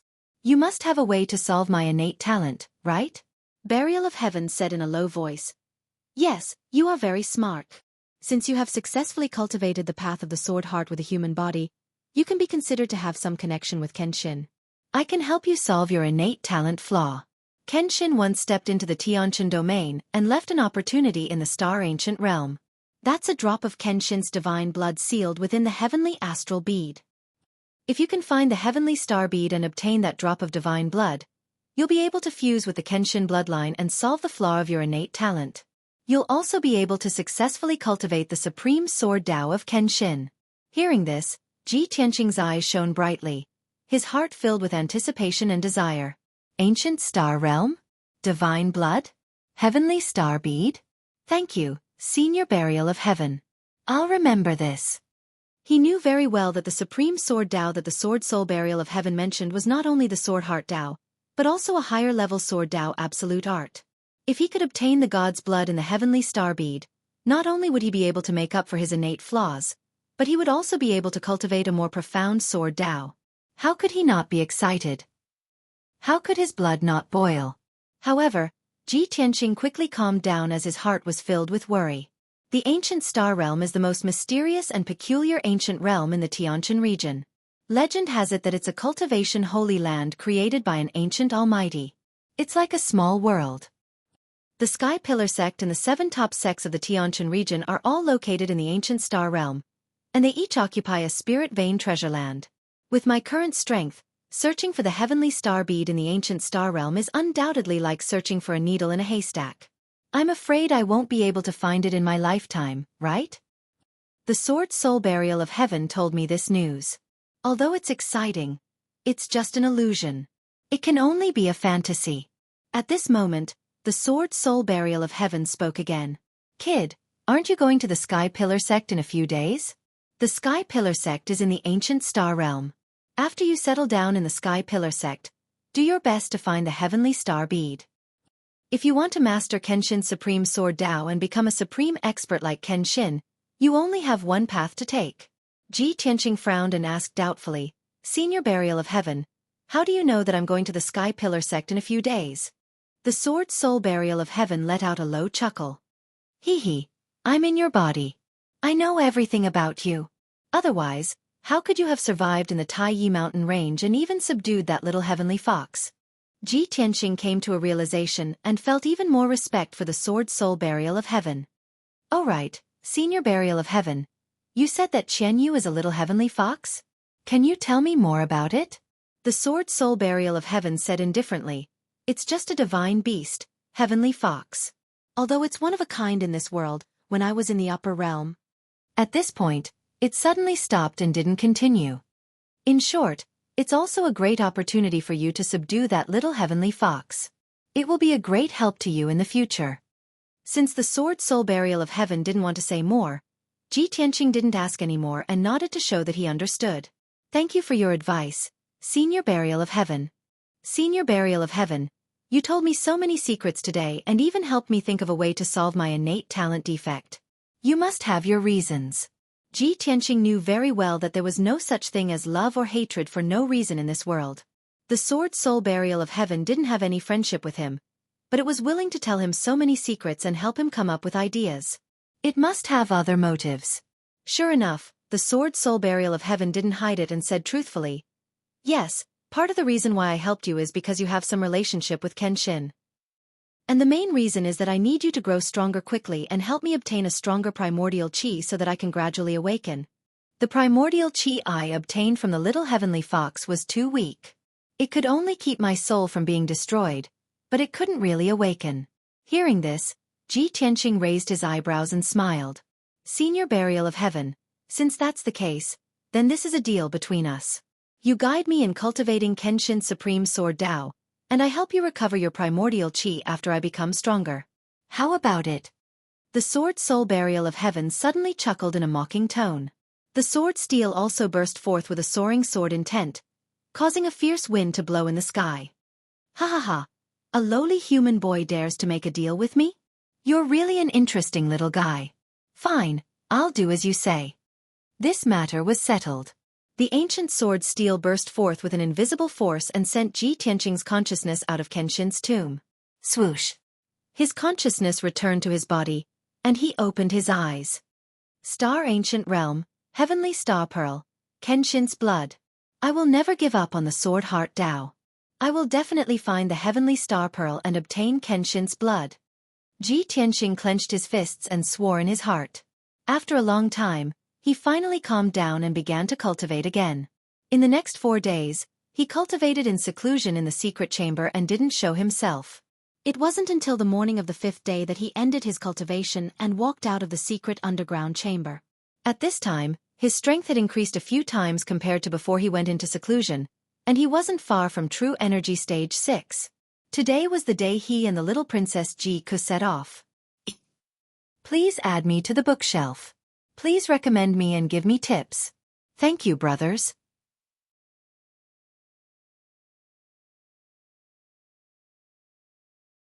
Chapter 88. Early in the morning, the Ji residents prepared a carriage for Ji Tianqing and Xueqi.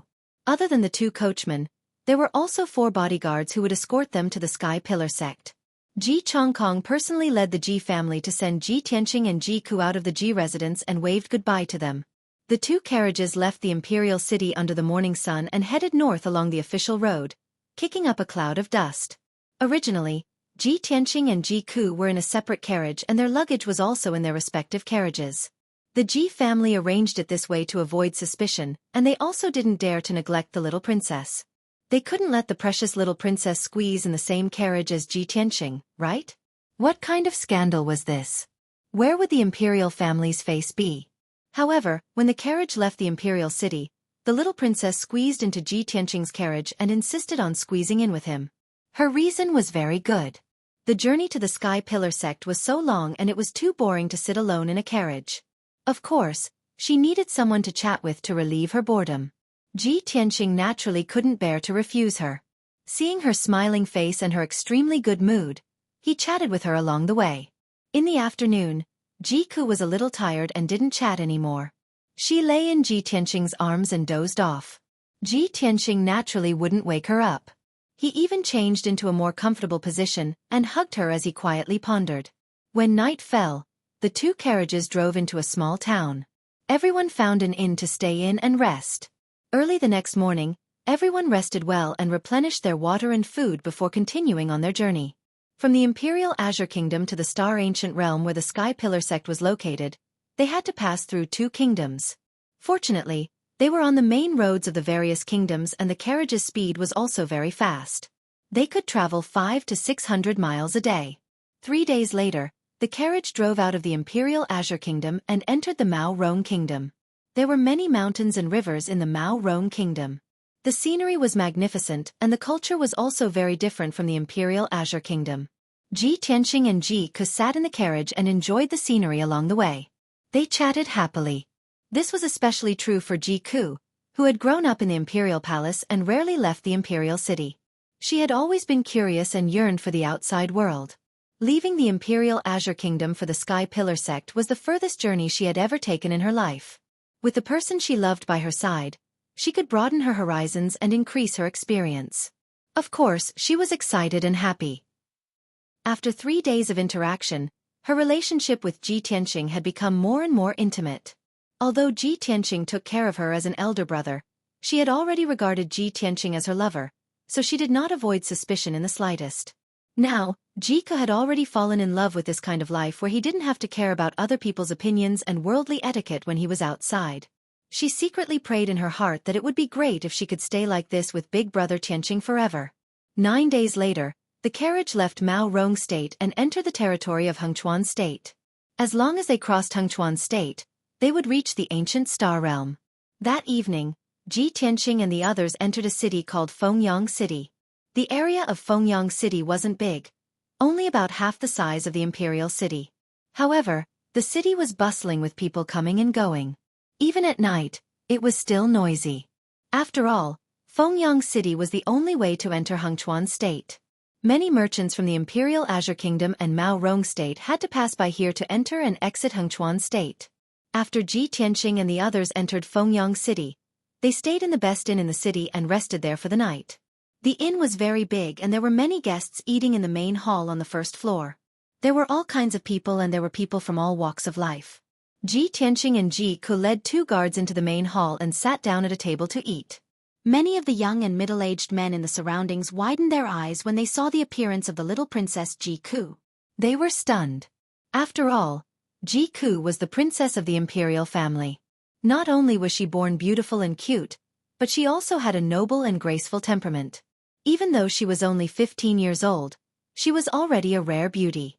If she were to grow up a few years, she would definitely be an outstanding beauty. The surrounding men only dared to sneak a few glances at Ji Ku, but did not dare to have any improper thoughts. When they saw Ji Ku and Ji Tianqing's manners and the guards beside them, they knew that these two were of noble status and should not be provoked. Ji Ku ignored the crowd's reaction and only had Ji Tianqing in her eyes. Following the principle of not talking while eating, she lowered her head and ate calmly. Only when she met Ji Tianqing's eyes did she reveal a cute smile. However, when the two of them were only halfway through their meal, a middle-aged martial artist dressed in a blue robe and carrying a sword on his back came to the table. This person was dressed as a guard, but his words and actions revealed a bit of arrogance. He ignored Ji Tianqing and cupped his hands to Ji Ku. He said in a neither servile nor overbearing manner, "Miss, my young master would like to invite Miss upstairs for a chat. Would Miss be willing to give him the honor?" After saying that, he raised his head and glanced at the heavenly private room on the second floor. Ji Tianqing and Ji Ku immediately frowned. They put down their bowls and chopsticks at the same time and raised their heads to look at the private room. In the exquisitely decorated private room, a handsome young man in a white robe was standing by the window and looking down at Ji Ku. The handsome young man was about 20 years old.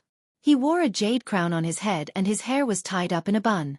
His face was fair and handsome, and his whole body exuded a confident and noble aura. When he saw Ji Ku looking up, he even nodded slightly at Ji Ku and revealed a gentle and elegant smile. If it were any other ordinary girl, they would not be able to resist his gentle gaze and smile. Moreover, he was obviously a young man of noble status and strength. Which girl would reject his kind invitation? Unfortunately, Ji Ku was not an ordinary girl. That handsome young man was destined to be disappointed. She retracted her gaze and glanced at the middle-aged guard. Her tone was indifferent as she said, "Please tell your young master that I'm not interested and don't know him. I don't want to give him the honor." The middle-aged guard's expression changed instantly. His eyes were sharp as he shouted in a low voice, "Miss, do you know who my young master is? How dare you be so merciless?" Jika glanced at him disdainfully and sneered disdainfully. "Why should I care who your young master is? What does it have to do with me? Also, do you know who I am? How dare you be so rude to me?" At this moment, Ji Tianqing ordered the guard beside him expressionlessly, "Long Wu, if this person dares to speak another word, throw him out." The guard named Long Wu was actually one of the Shadow Sword Hall's experts. He was a cold-blooded swordsman at the second stage of the mystic comprehending realm. Hearing Ji Tianqing's order, Long Wu stared coldly at the middle-aged guard. His entire body was emitting a chilling murderous aura. The middle-aged guard was so angry that his face turned ashen. However, he did not dare to fight with Long Wu in public to avoid being punished by his master. He raised his head and glanced at the handsome young man on the second floor before resentfully turning around and leaving.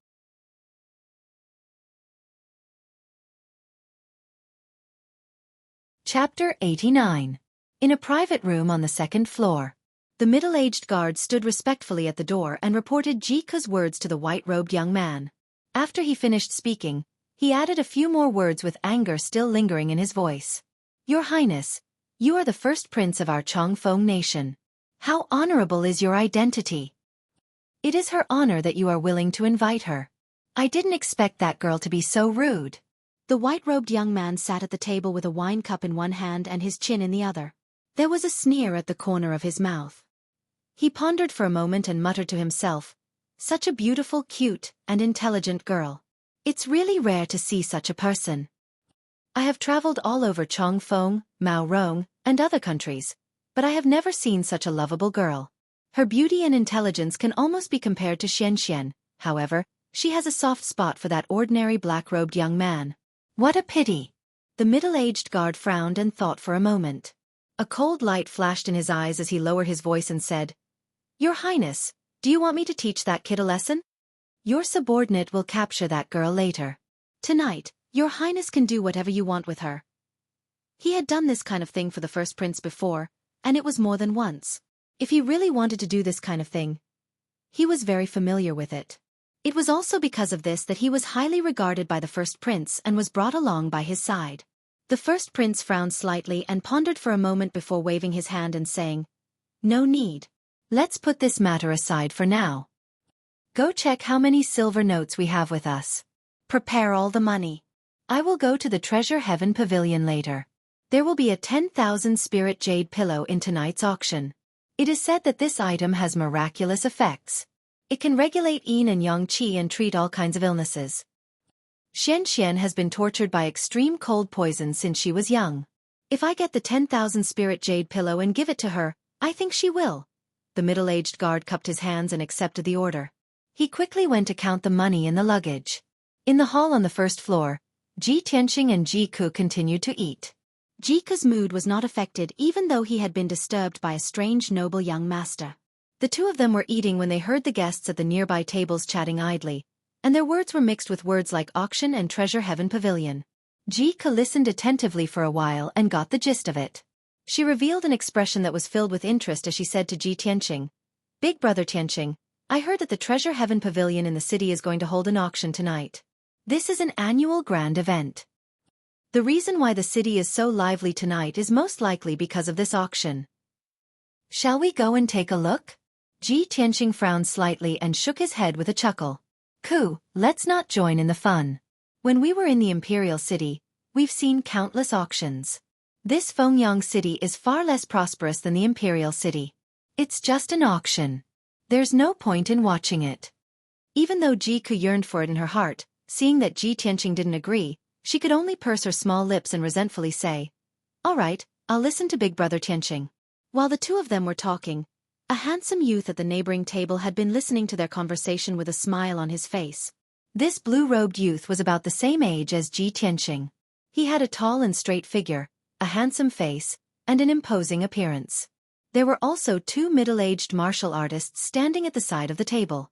They were obviously his attendants and guards. After hearing Ji Tianqing's words, the blue-robed youth smiled slightly and said to Ji Tianqing, "This brother's words are incorrect. Brother, you might not know, but this Fengyang City is a place one must pass through to enter the Hengchuan Kingdom from the three neighboring kingdoms. It's also an important place for merchants to trade. The Treasure Heaven Pavilion is a large merchant company that has businesses all over the three neighboring kingdoms. The auction that they hold every year is a top grand event for the three neighboring kingdoms. Otherwise, there wouldn't be so many merchants and martial artists gathered in Fengyang City tonight." Ji Tianqing's brows raised as his eyes stared fixedly at the blue-robed youth, and he silently listened to the blue-robed youth without interrupting him. Xueqi's beautiful eyes once again surged with yearning, and she was obviously slightly moved. When he saw this scene, the blue-robed youth stood up and walked over to Ji Tianqing's table to sit down. Then he lowered his voice and said, "Brother, various priceless treasures have appeared in the past auctions, and most of them are treasures of heaven and earth that martial artists yearn for even in their dreams. Supposedly, the Treasure Heaven Pavilion will take out a rare and precious treasure to auction in tonight's auction, and it's a myriad spirit jade pillow. People who suffer from diseases or yin and yang disorder can be cured by this treasure. Women can sleep on this jade pillow and maintain eternal youth and beauty. It's even to the extent that martial artists can obtain twice the results with half the effort when cultivating and swiftly increase their strength. All in all, this treasure has extraordinary origins and miraculous effects." When he heard the words eternal youth and beauty, Xueqi's eyes were instantly suffused with a crystalline light, and he impatiently wanted to go experience it. Ji Tianqing's expression was still calm, and his gaze carried a sense of scrutiny as he sized up the blue-robed youth. A complete stranger had actually taken the initiative to introduce the Treasure Heaven Pavilion's auction to him, and even described it in an extremely tempting manner. He couldn't help but be vigilant and suspicious. Could it be that this unfamiliar blue-robed youth is a shill of the Treasure Heaven Pavilion? The blue-robed youth obviously noticed Ji Tianqing's suspicion as well, and he wasn't embarrassed in the slightest, and he still had a hearty smile on his face. He cupped his hands to Ji Tianqing and Xueqi. Then he introduced himself. "Brother, young miss, I'm Nie Hao, the grandson of Marshal Xueqi of Mao Rong Kingdom." When he mentioned his grandfather, Marshal Xueqi, his face naturally revealed a proud expression. Ji Tianqing immediately understood and returned a kind smile to Nie Hao. He cupped his hands in return and said, "So it's the grandson of Marshal Xueqi. Sorry for not recognizing you." Marshal Xueqi's name was Nie Xueqi, the Grand Marshal of Mao Rong Kingdom's troops and horses, and also the country's #1 general. Mao Rong Kingdom's imperial family was weak, and the emperor was muddle-headed and incompetent, but Marshal Xueqi was the mainstay of Mao Rong Kingdom and was deeply respected by the people. Marshal Xueqi had fought all his life, and his military achievements were splendid, and he rarely lost. It was his iron-blooded army that protected Mao Rong Kingdom's safety for 100 years, causing the surrounding countries to be fearful. Although Qingyun Kingdom and Mao Rong Kingdom had many frictions, the people of Qingyun Kingdom still respected Marshal Xueqi. Ji Tianqing saw that Nie Hao's bearing was extraordinary, and his speech and actions were open and candid, quite having the demeanor of a descendant of a general, so the suspicion in his heart was naturally dispelled. He exchanged a few words with Nie Hao and exchanged names. Then he made an inviting gesture, asking Nie Hao to sit down and talk. After Nie Hao sat down, He opened his mouth and asked, "Brother Nye, may I ask, how do you know so much about the Treasure Heaven Pavilion's auction?" Nye Hao did not hide it, and laughed at himself, and said in a somewhat low tone, "To be honest, I passed by Fengyang City this time and deliberately stayed for 2 days, just waiting for this auction. My father has been on the battlefield all year round to protect the territory, and he has suffered an injury that is difficult to heal for a lifetime, and he will not live for long. I heard the news that the Treasure Heaven Pavilion is going to auction the 10,000 spirit jade pillow, which can relieve my father's injury and allow him to live for a few more years, so I specially came to buy that 10,000 spirit jade pillow."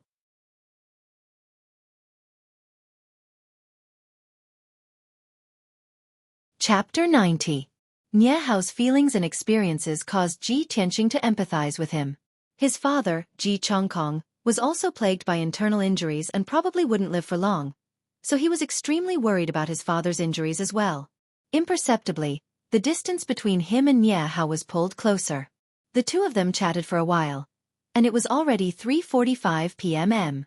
After a while, the Treasure Heaven Pavilion's auction would begin. Nye Hao stood up and bid his farewells, intending to leave the inn and rush to the Treasure Heaven Pavilion, and he invited Ji Tianqing and Ji Ku to go with him. Ji Ku really wanted to experience this grand event, and Ji Tianqing didn't want to dampen her spirits, so he nodded in agreement. The three of them left the inn and rode a carriage to rush to the Treasure Heaven Pavilion in the city.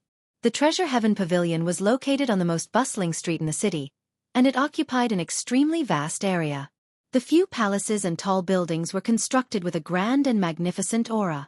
When the three of them arrived at the Treasure Heaven Pavilion, the outside of the pavilion was already packed with people, and it was bustling and clamorous. Merchants and martial artists from the surrounding countries, and numerous influential officials with extraordinary statuses entered the Treasure Heaven Pavilion's entrance in an endless stream. Ji Tianqing's group of 3 followed the crowd into the Treasure Heaven Pavilion, and they entered the auction venue after a short moment. The venue was an extremely spacious hall, and there was a circular high platform at the center area. It was the auction platform, and there were a few thousand seats in the surroundings. Besides this, there were over 100 exquisite private rooms on the second floor of the hall, and those were rooms that only wealthy and influential officials had the qualifications to sit in. Ji Tianqing and Ji Ku only came to join in the fun and broaden their horizons, so they casually found 2 seats in the hall and sat down. Nye Hao traveled with the two of them, so he naturally sat close to the two of them, and he sat beside Ji Tianqing. Nye Hao smiled lightly and reminded Ji Tianqing before the auction began. "Brother Ji, many rare treasures will surely appear in the auction later. If you see a treasure that interests you, there's no harm in bidding for it. The rules of the Treasure Heaven Pavilion are that only gold and silver can be used. The silver notes of the surrounding countries can be used, but it can't be used as collateral." It was obviously not the first time Nye Hao had come to the Treasure Heaven Pavilion, and he was extremely familiar with the various matters of the auction. After hearing his explanation, Ji Tianqing and Ji Ku had an idea in their hearts. It didn't take long for the 2,000 seats in the hall to be filled. The time of the auction had arrived, and the auction had officially begun. An enchanting woman in a red dress walked up to the auction stage in the middle of the hall. This woman was about 30 years old. She was at her most mature, seductive, and feminine age. Her face was beautiful, and her figure was very hot. Her low-collared fiery red dress revealed a towering snow-white breast, which was very eye-catching. Ji Tianqing only took 2 glances at her before he felt a pinch on his waist. His expression changed slightly as he turned to look at Ji Ku beside him. He smiled awkwardly and said, "Cuckoo you, humph. Big brother Tianqing, you're not allowed to look." Ji Ku pouted angrily, looking adorable. Ji Tianqing didn't know whether to laugh or cry, and he hurriedly explained. "Cough, cough. Cuckoo, don't think too much. I just feel that the Treasure Heaven Pavilion's business methods aren't bad. Sending out such an enchanting woman to be an auctioneer will surely make a killing tonight." Nye Hao smiled lightly and nodded. "Brother Ji is right. This woman is called Wild Rose, and she's one of the most renowned auctioneers in the Treasure Heaven Pavilion. Not only is she charming and enchanting, she's extremely skilled in stirring up the hearts of others. She frequently makes those influential and wealthy merchants that harbor ill intentions throw away money recklessly and compete for wealth here." Ji Tianqing nodded to indicate his understanding, and he didn't say anything further. Meanwhile, Wild Rose smiled charmingly and bowed to the guests, And then she used her clear and melodious voice to welcome the arrival of everyone and introduce the auction tonight. Not only was her voice pleasant and enchanting, but she was also full of witty words. A few sentences caused the atmosphere in the hall to become lively, and it caused the blood of countless people to boil and be filled with anticipation. In next to no time, the auction officially began. The first treasure was sent up to the auction stage by 2 guards, and Wild Rose opened the sandalwood box and withdrew a treasured sword with a brown sheath from the box. She had a light smile as she introduced. The first treasure of tonight's auction is a top-grade profound artifact treasured sword called Wind Shadow Sword. This treasured sword was personally forged by the Windhaven Kingdom's weapons forging grandmaster, OU, and it fused with a piece of wind lightning true gold, causing this sword to possess wind attribute spirit energy and possess extraordinary might. Starting the auction for the Wind Shadow Sword now. The starting price is 5 million, and every increment must not be less than 100,000. Sword Dao experts, a treasured sword befits a hero. What are all of you still waiting for? Wild Rose clearly explained the origins and effects of the Wind Shadow Sword in a few sentences, and she did her best to incite the emotions of everyone, praising this sword to the skies. Ji Tianqing was born into a family of weapons forgers, and he had his own knowledge and views towards this treasured sword. Every martial artist had their own innate attribute, and absorbing the spirit energy of heaven and earth to transform into true essence was also a corresponding attribute. However, the majority of martial artists' attributes were one of the 5 elements. For example, Ji Tianqing's innate attribute was metal, and his metal attribute spirit energy was sharp and fierce. Therefore, his talent in Sword Dao was extremely high. Other than the 5 elements, there were also wind, thunder, rain, fog, and other special forces in heaven and earth. These were almost impossible for human martial artists to possess. Therefore, weapons and equipment that contained these special forces were usually priceless and extremely expensive. Although this Wind Shadow Sword is not bad, I already have the Black Dragon Sword. No profound artifact or treasured sword can compare to the Black Dragon Sword. Ji Tianqing murmured in his heart, but he did not have any thoughts of bidding. Ji Ku and Nie Hao were also not interested in this treasured sword. Many martial artists and dignitaries in the hall were extremely interested in the Wind Shadow Sword, and they all began to bid. In just a few short minutes, the Wind Shadow Sword was won by a Sword Dao expert for a sky-high price of more than 7 million taels of silver. Following this, Wild Rose took out the second treasure and began the auction. This time, 3 supreme-grade black-level elixirs were auctioned. They were also made by a master alchemist and had the effect of increasing one's skills and cultivation. Everyone bid one after another. In the end, these 3 elixirs were won by a dignitary for a high price of 3 million taels of silver. The auction continued. The 3rd, 4th, and 5th treasures appeared one after another. Most of these treasures were elixirs, weapons and equipment, formations, and so on. Occasionally, there were some unique treasures that were also related to martial artists' cultivation. Every treasure would be auctioned off by everyone, and in the end, it was won at an extremely high price. Ji Tianqing and the other 2 watched silently and did not bid. It was not until the 7th treasure appeared on the stage that Ji Tianqing's interest was piqued. He carefully observed the treasure. It was an ice dragon armor, which was also a supreme-grade profound artifact. It was said that it was forged from the scales of an ice dragon and the silk of a heavenly silkworm. This armor looked like a translucent thin shirt. It would be very light when worn, as if it was weightless.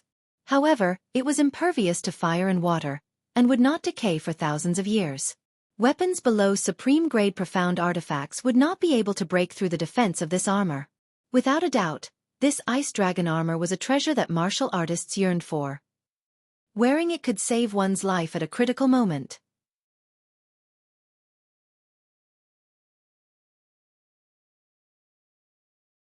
Chapter 91. Ever since the Sky Pillar Sex entrance competition, Ji Tianqing had been eager to obtain a powerful armor. At that time, the young prince, Ji Ling, had worn the golden silk armor and was in an invincible position, making his sword light net completely harmless. If he hadn't used the Black Dragon Sword, he really would have been helpless against Ji Ling. Therefore, after Ji Tianqing understood the effects of the Ice Dragon armor, he didn't hesitate to bid for it. The starting price of this armor was 4,600,000 taels of silver. There were more than 20 people bidding with Ji Tianqing. They were either martial arts experts or wealthy merchants. After a quarter of an hour of bidding, the price of the ice dragon armor was raised to 8 million taels of silver. At this time, there were still 3 people who continued to bid. It was obvious that they were determined to obtain the ice dragon armor. Ji Tianqing didn't hesitate to shout out a sky-high price of 10 million taels of silver without any change in expression, causing a commotion in the hall. Although everyone present was either rich or noble, 10 million taels of silver was still a huge sum. Ordinary wealthy merchants might not be able to take out such a sum. The 3 people hesitated for a while, but in the end, they had no choice but to give up bidding. Ji Tianqing successfully obtained the ice dragon armor, but his expression was still calm, without the slightest bit of excitement or arrogance. Nie Hao silently looked at Ji Tianqing and Ji Ku, already having a plan in mind. Previously, in the inn, he and Ji Tianqing had exchanged names and could be considered acquaintances. However, Ji Tianqing and Ji Ku had only said their names and didn't reveal their identities. Now, Nie Hao saw that Ji Tianqing didn't even blink when he threw out 10 million taels of silver.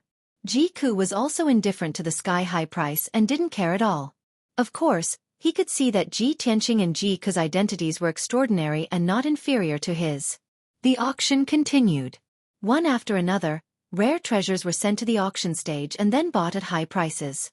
Unknowingly, 2 hours had passed and the auction was about to come to an end. Wild Rose announced with a smile, "Ladies and gentlemen, we will be auctioning off the last treasure of the night.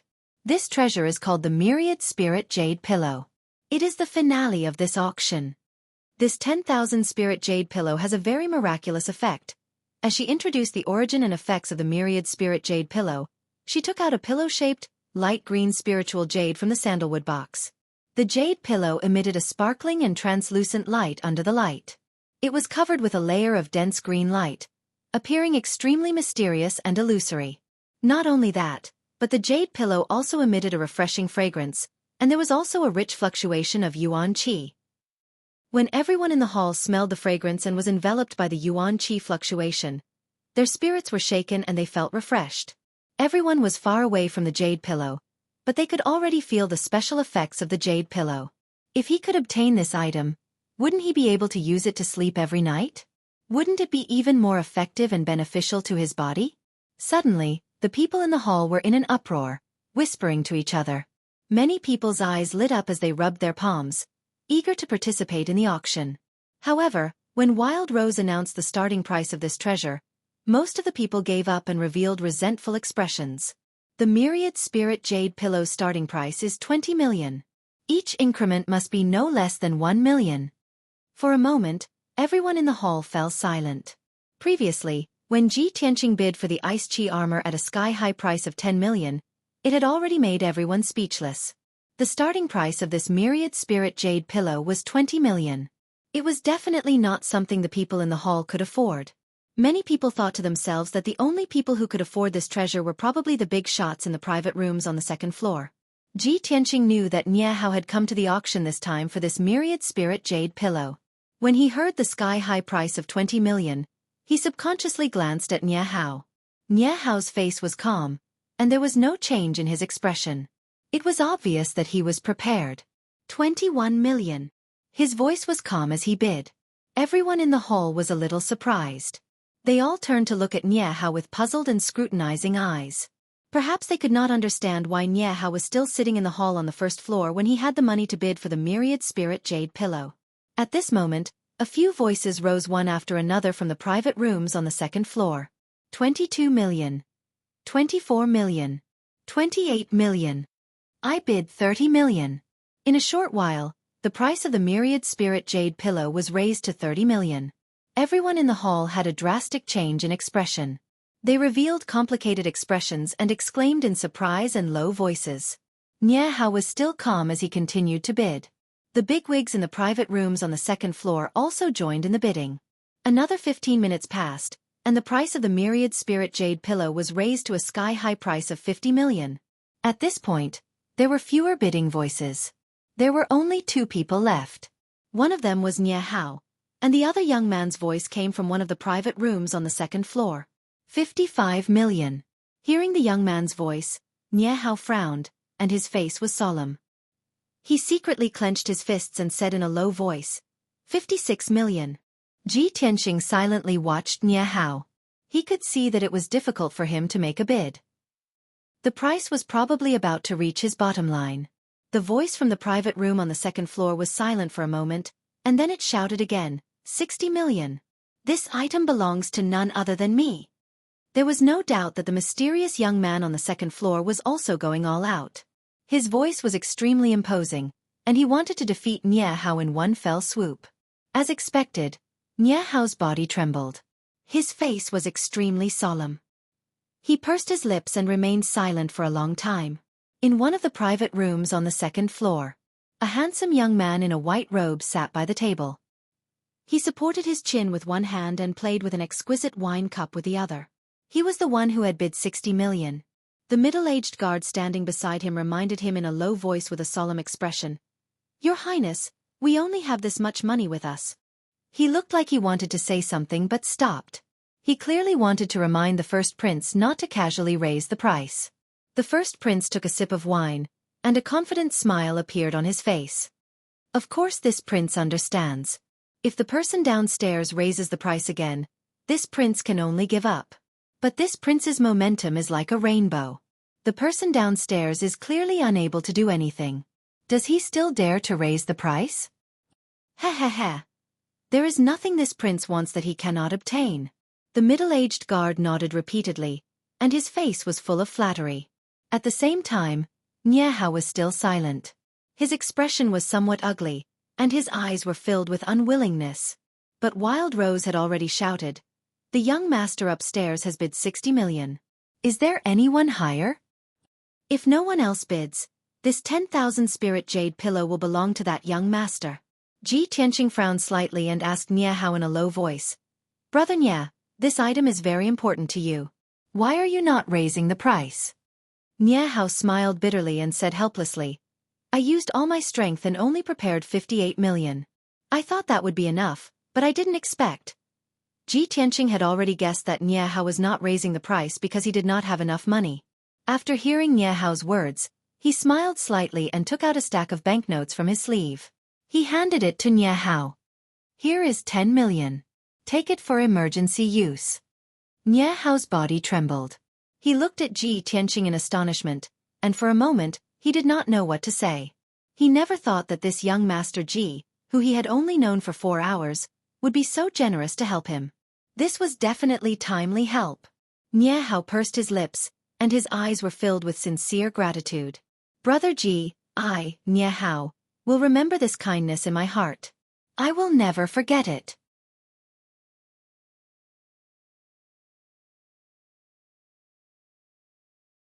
Chapter 92. Nie Hao asked himself honestly. If he was asked to take out 10 million taels to help a stranger he met by chance, he might not be able to do it. It was precisely because of this that Ji Tianqing's generous help caused him to be filled with gratitude. This was the way of the world. There were many who would add flowers to brocade, but there were extremely few who would provide timely assistance. When Ji Tianqing heard his sonorous, sincere, and heavy tone, he smiled and waved his hand. "It's nothing. You'd better hurry up and bid. Don't wait for Wild Rose to drop the hammer." Nie Hao nodded heavily. After accepting the stack of banknotes, he opened his mouth and shouted with an imposing manner, 61 million taels. Wild Rose, who was on the auction stage, was about to drop the hammer and announce that the myriad spirit jade pillow was won by the young master upstairs. When she suddenly heard Nie Hao's voice, her hand froze for a moment, then she revealed an even brighter smile. "This young master has bid 61 million taels. Is there a higher bid?" Everyone in the hall immediately discussed spiritedly. They all raised their heads and looked at the private room on the second floor, revealing looks of anticipation. In the private room, the first prince was holding a wine cup and tasting wine with a smile on his face. He was extremely confident and originally thought that he had successfully shocked his opponent. As long as Wild Rose dropped the hammer and announced the result, the myriad spirit jade pillow would be his. But he never expected that at the last moment, the person downstairs actually followed and bid. The first prince's body immediately stiffened. His face became ashen, and his eyes surged with rage. 60 million taels was his limit. This time he could not bid any more. No matter how much rage and unwillingness he had in his heart, he could only suppress the rage in the bottom of his heart. He tightly pursed his lips and did not say a word. A moment later, Wild Rose announced the result loudly. The finale treasure of this auction, the Myriad Spirit Jade Pillow, was sold at a price of 61 million taels and belonged to Nie Hao. The first prince walked to the window with an ashen face and looked down at Nie Hao from above. A cold light flashed in his eyes. The middle-aged guard said in a low voice, "Your First Highness, do you want this subordinate to make a move and snatch that jade pillow?" The first prince's face was dark and he did not speak. He turned around and walked out of the private room with an icy aura. The Treasure Heaven Pavilion's auction ended. Everyone left the auction house one after another and walked out of the Treasure Heaven Pavilion along with the surging crowd, discussing as they walked.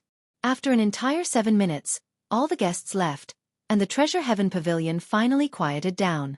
After the auction ended, Ji Tianqing, Nie Hao, and Ji Ku were invited into the Treasure Heaven Pavilion's parlor. Both parties exchanged the money and the goods, completing the auction transaction. Ji Tianqing obtained the ice chi armor, and Nie Hao also obtained the Myriad Spirit Jade Pillow as he wished. The three of them put away the treasures properly before walking out of the Treasure Heaven Pavilion together. It was already the middle of the night. There were few pedestrians on the street and the lights were dim. Just as the three of them were about to board the carriage, two people walked out from the darkness and blocked Nie Hao's path. The two of them were precisely the first prince and the middle-aged guard, and they had long since been waiting for Nie Hao outside the Treasure Heaven Pavilion's entrance. The eldest prince ignored Ji Tianqing and Ji Ku and walked straight to Nie Hao. He did not beat around the bush either and went straight to the point. "This brother, I'm willing to buy your Myriad Spirit Jade Pillow at double the price. What do you think?" Nie Hao recognized his voice and said with a frown, "This young master must be joking. If you can offer double the price, why didn't you bid at the auction just now?" The eldest prince's expression was somewhat grim as he explained in a cold tone, "I can give you 60 million taels first. I'll send people to gather the remaining 60 million and will definitely hand it over to you within 3 days. His tone and attitude were somewhat unyielding. His body faintly emitted a domineering aura that was extremely oppressive.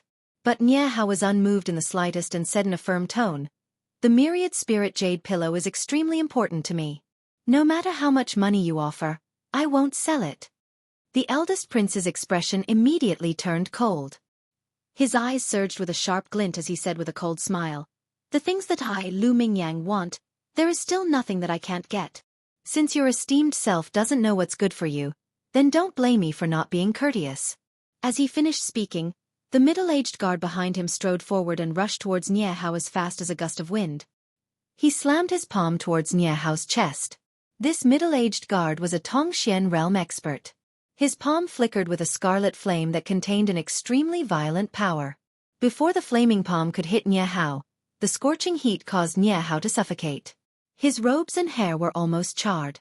With his true energy realm strength, it was impossible for him to dodge this palm. At this critical moment, Ji Tianqing, who was standing at the side, suddenly drew his black dragon sword and slashed at the middle-aged guard's palm with all his might. Swoosh! The dazzling sword light illuminated the night sky. The cold sword chi dispersed the scorching flames.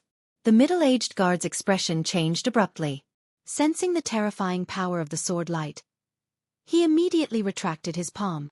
The cold sword light missed and slashed fiercely onto the limestone street, creating a deep trench that was almost 10 feet long.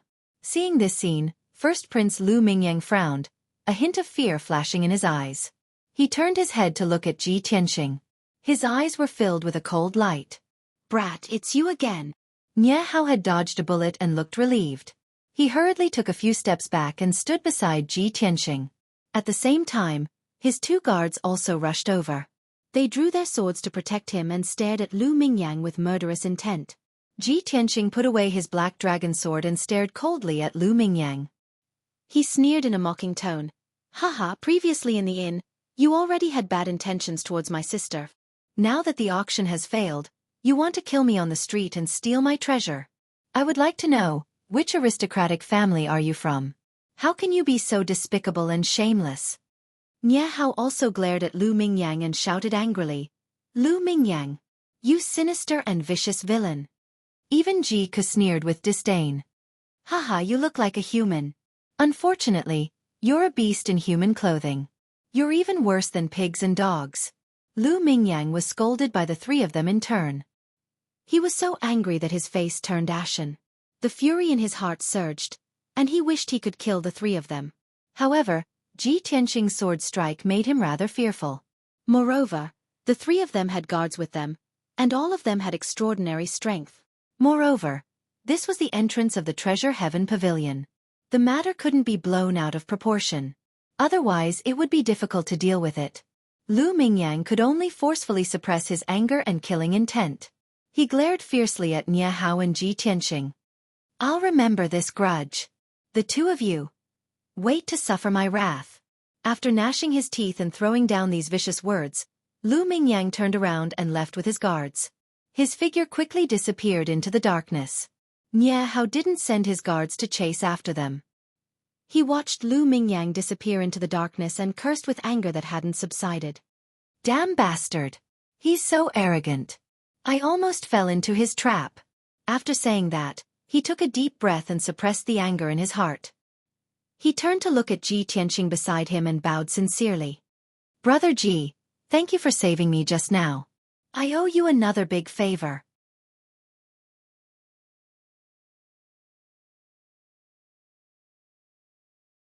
Chapter 93. On the way back to the inn, Nie Hao and Ji Tianqing rode in the same carriage.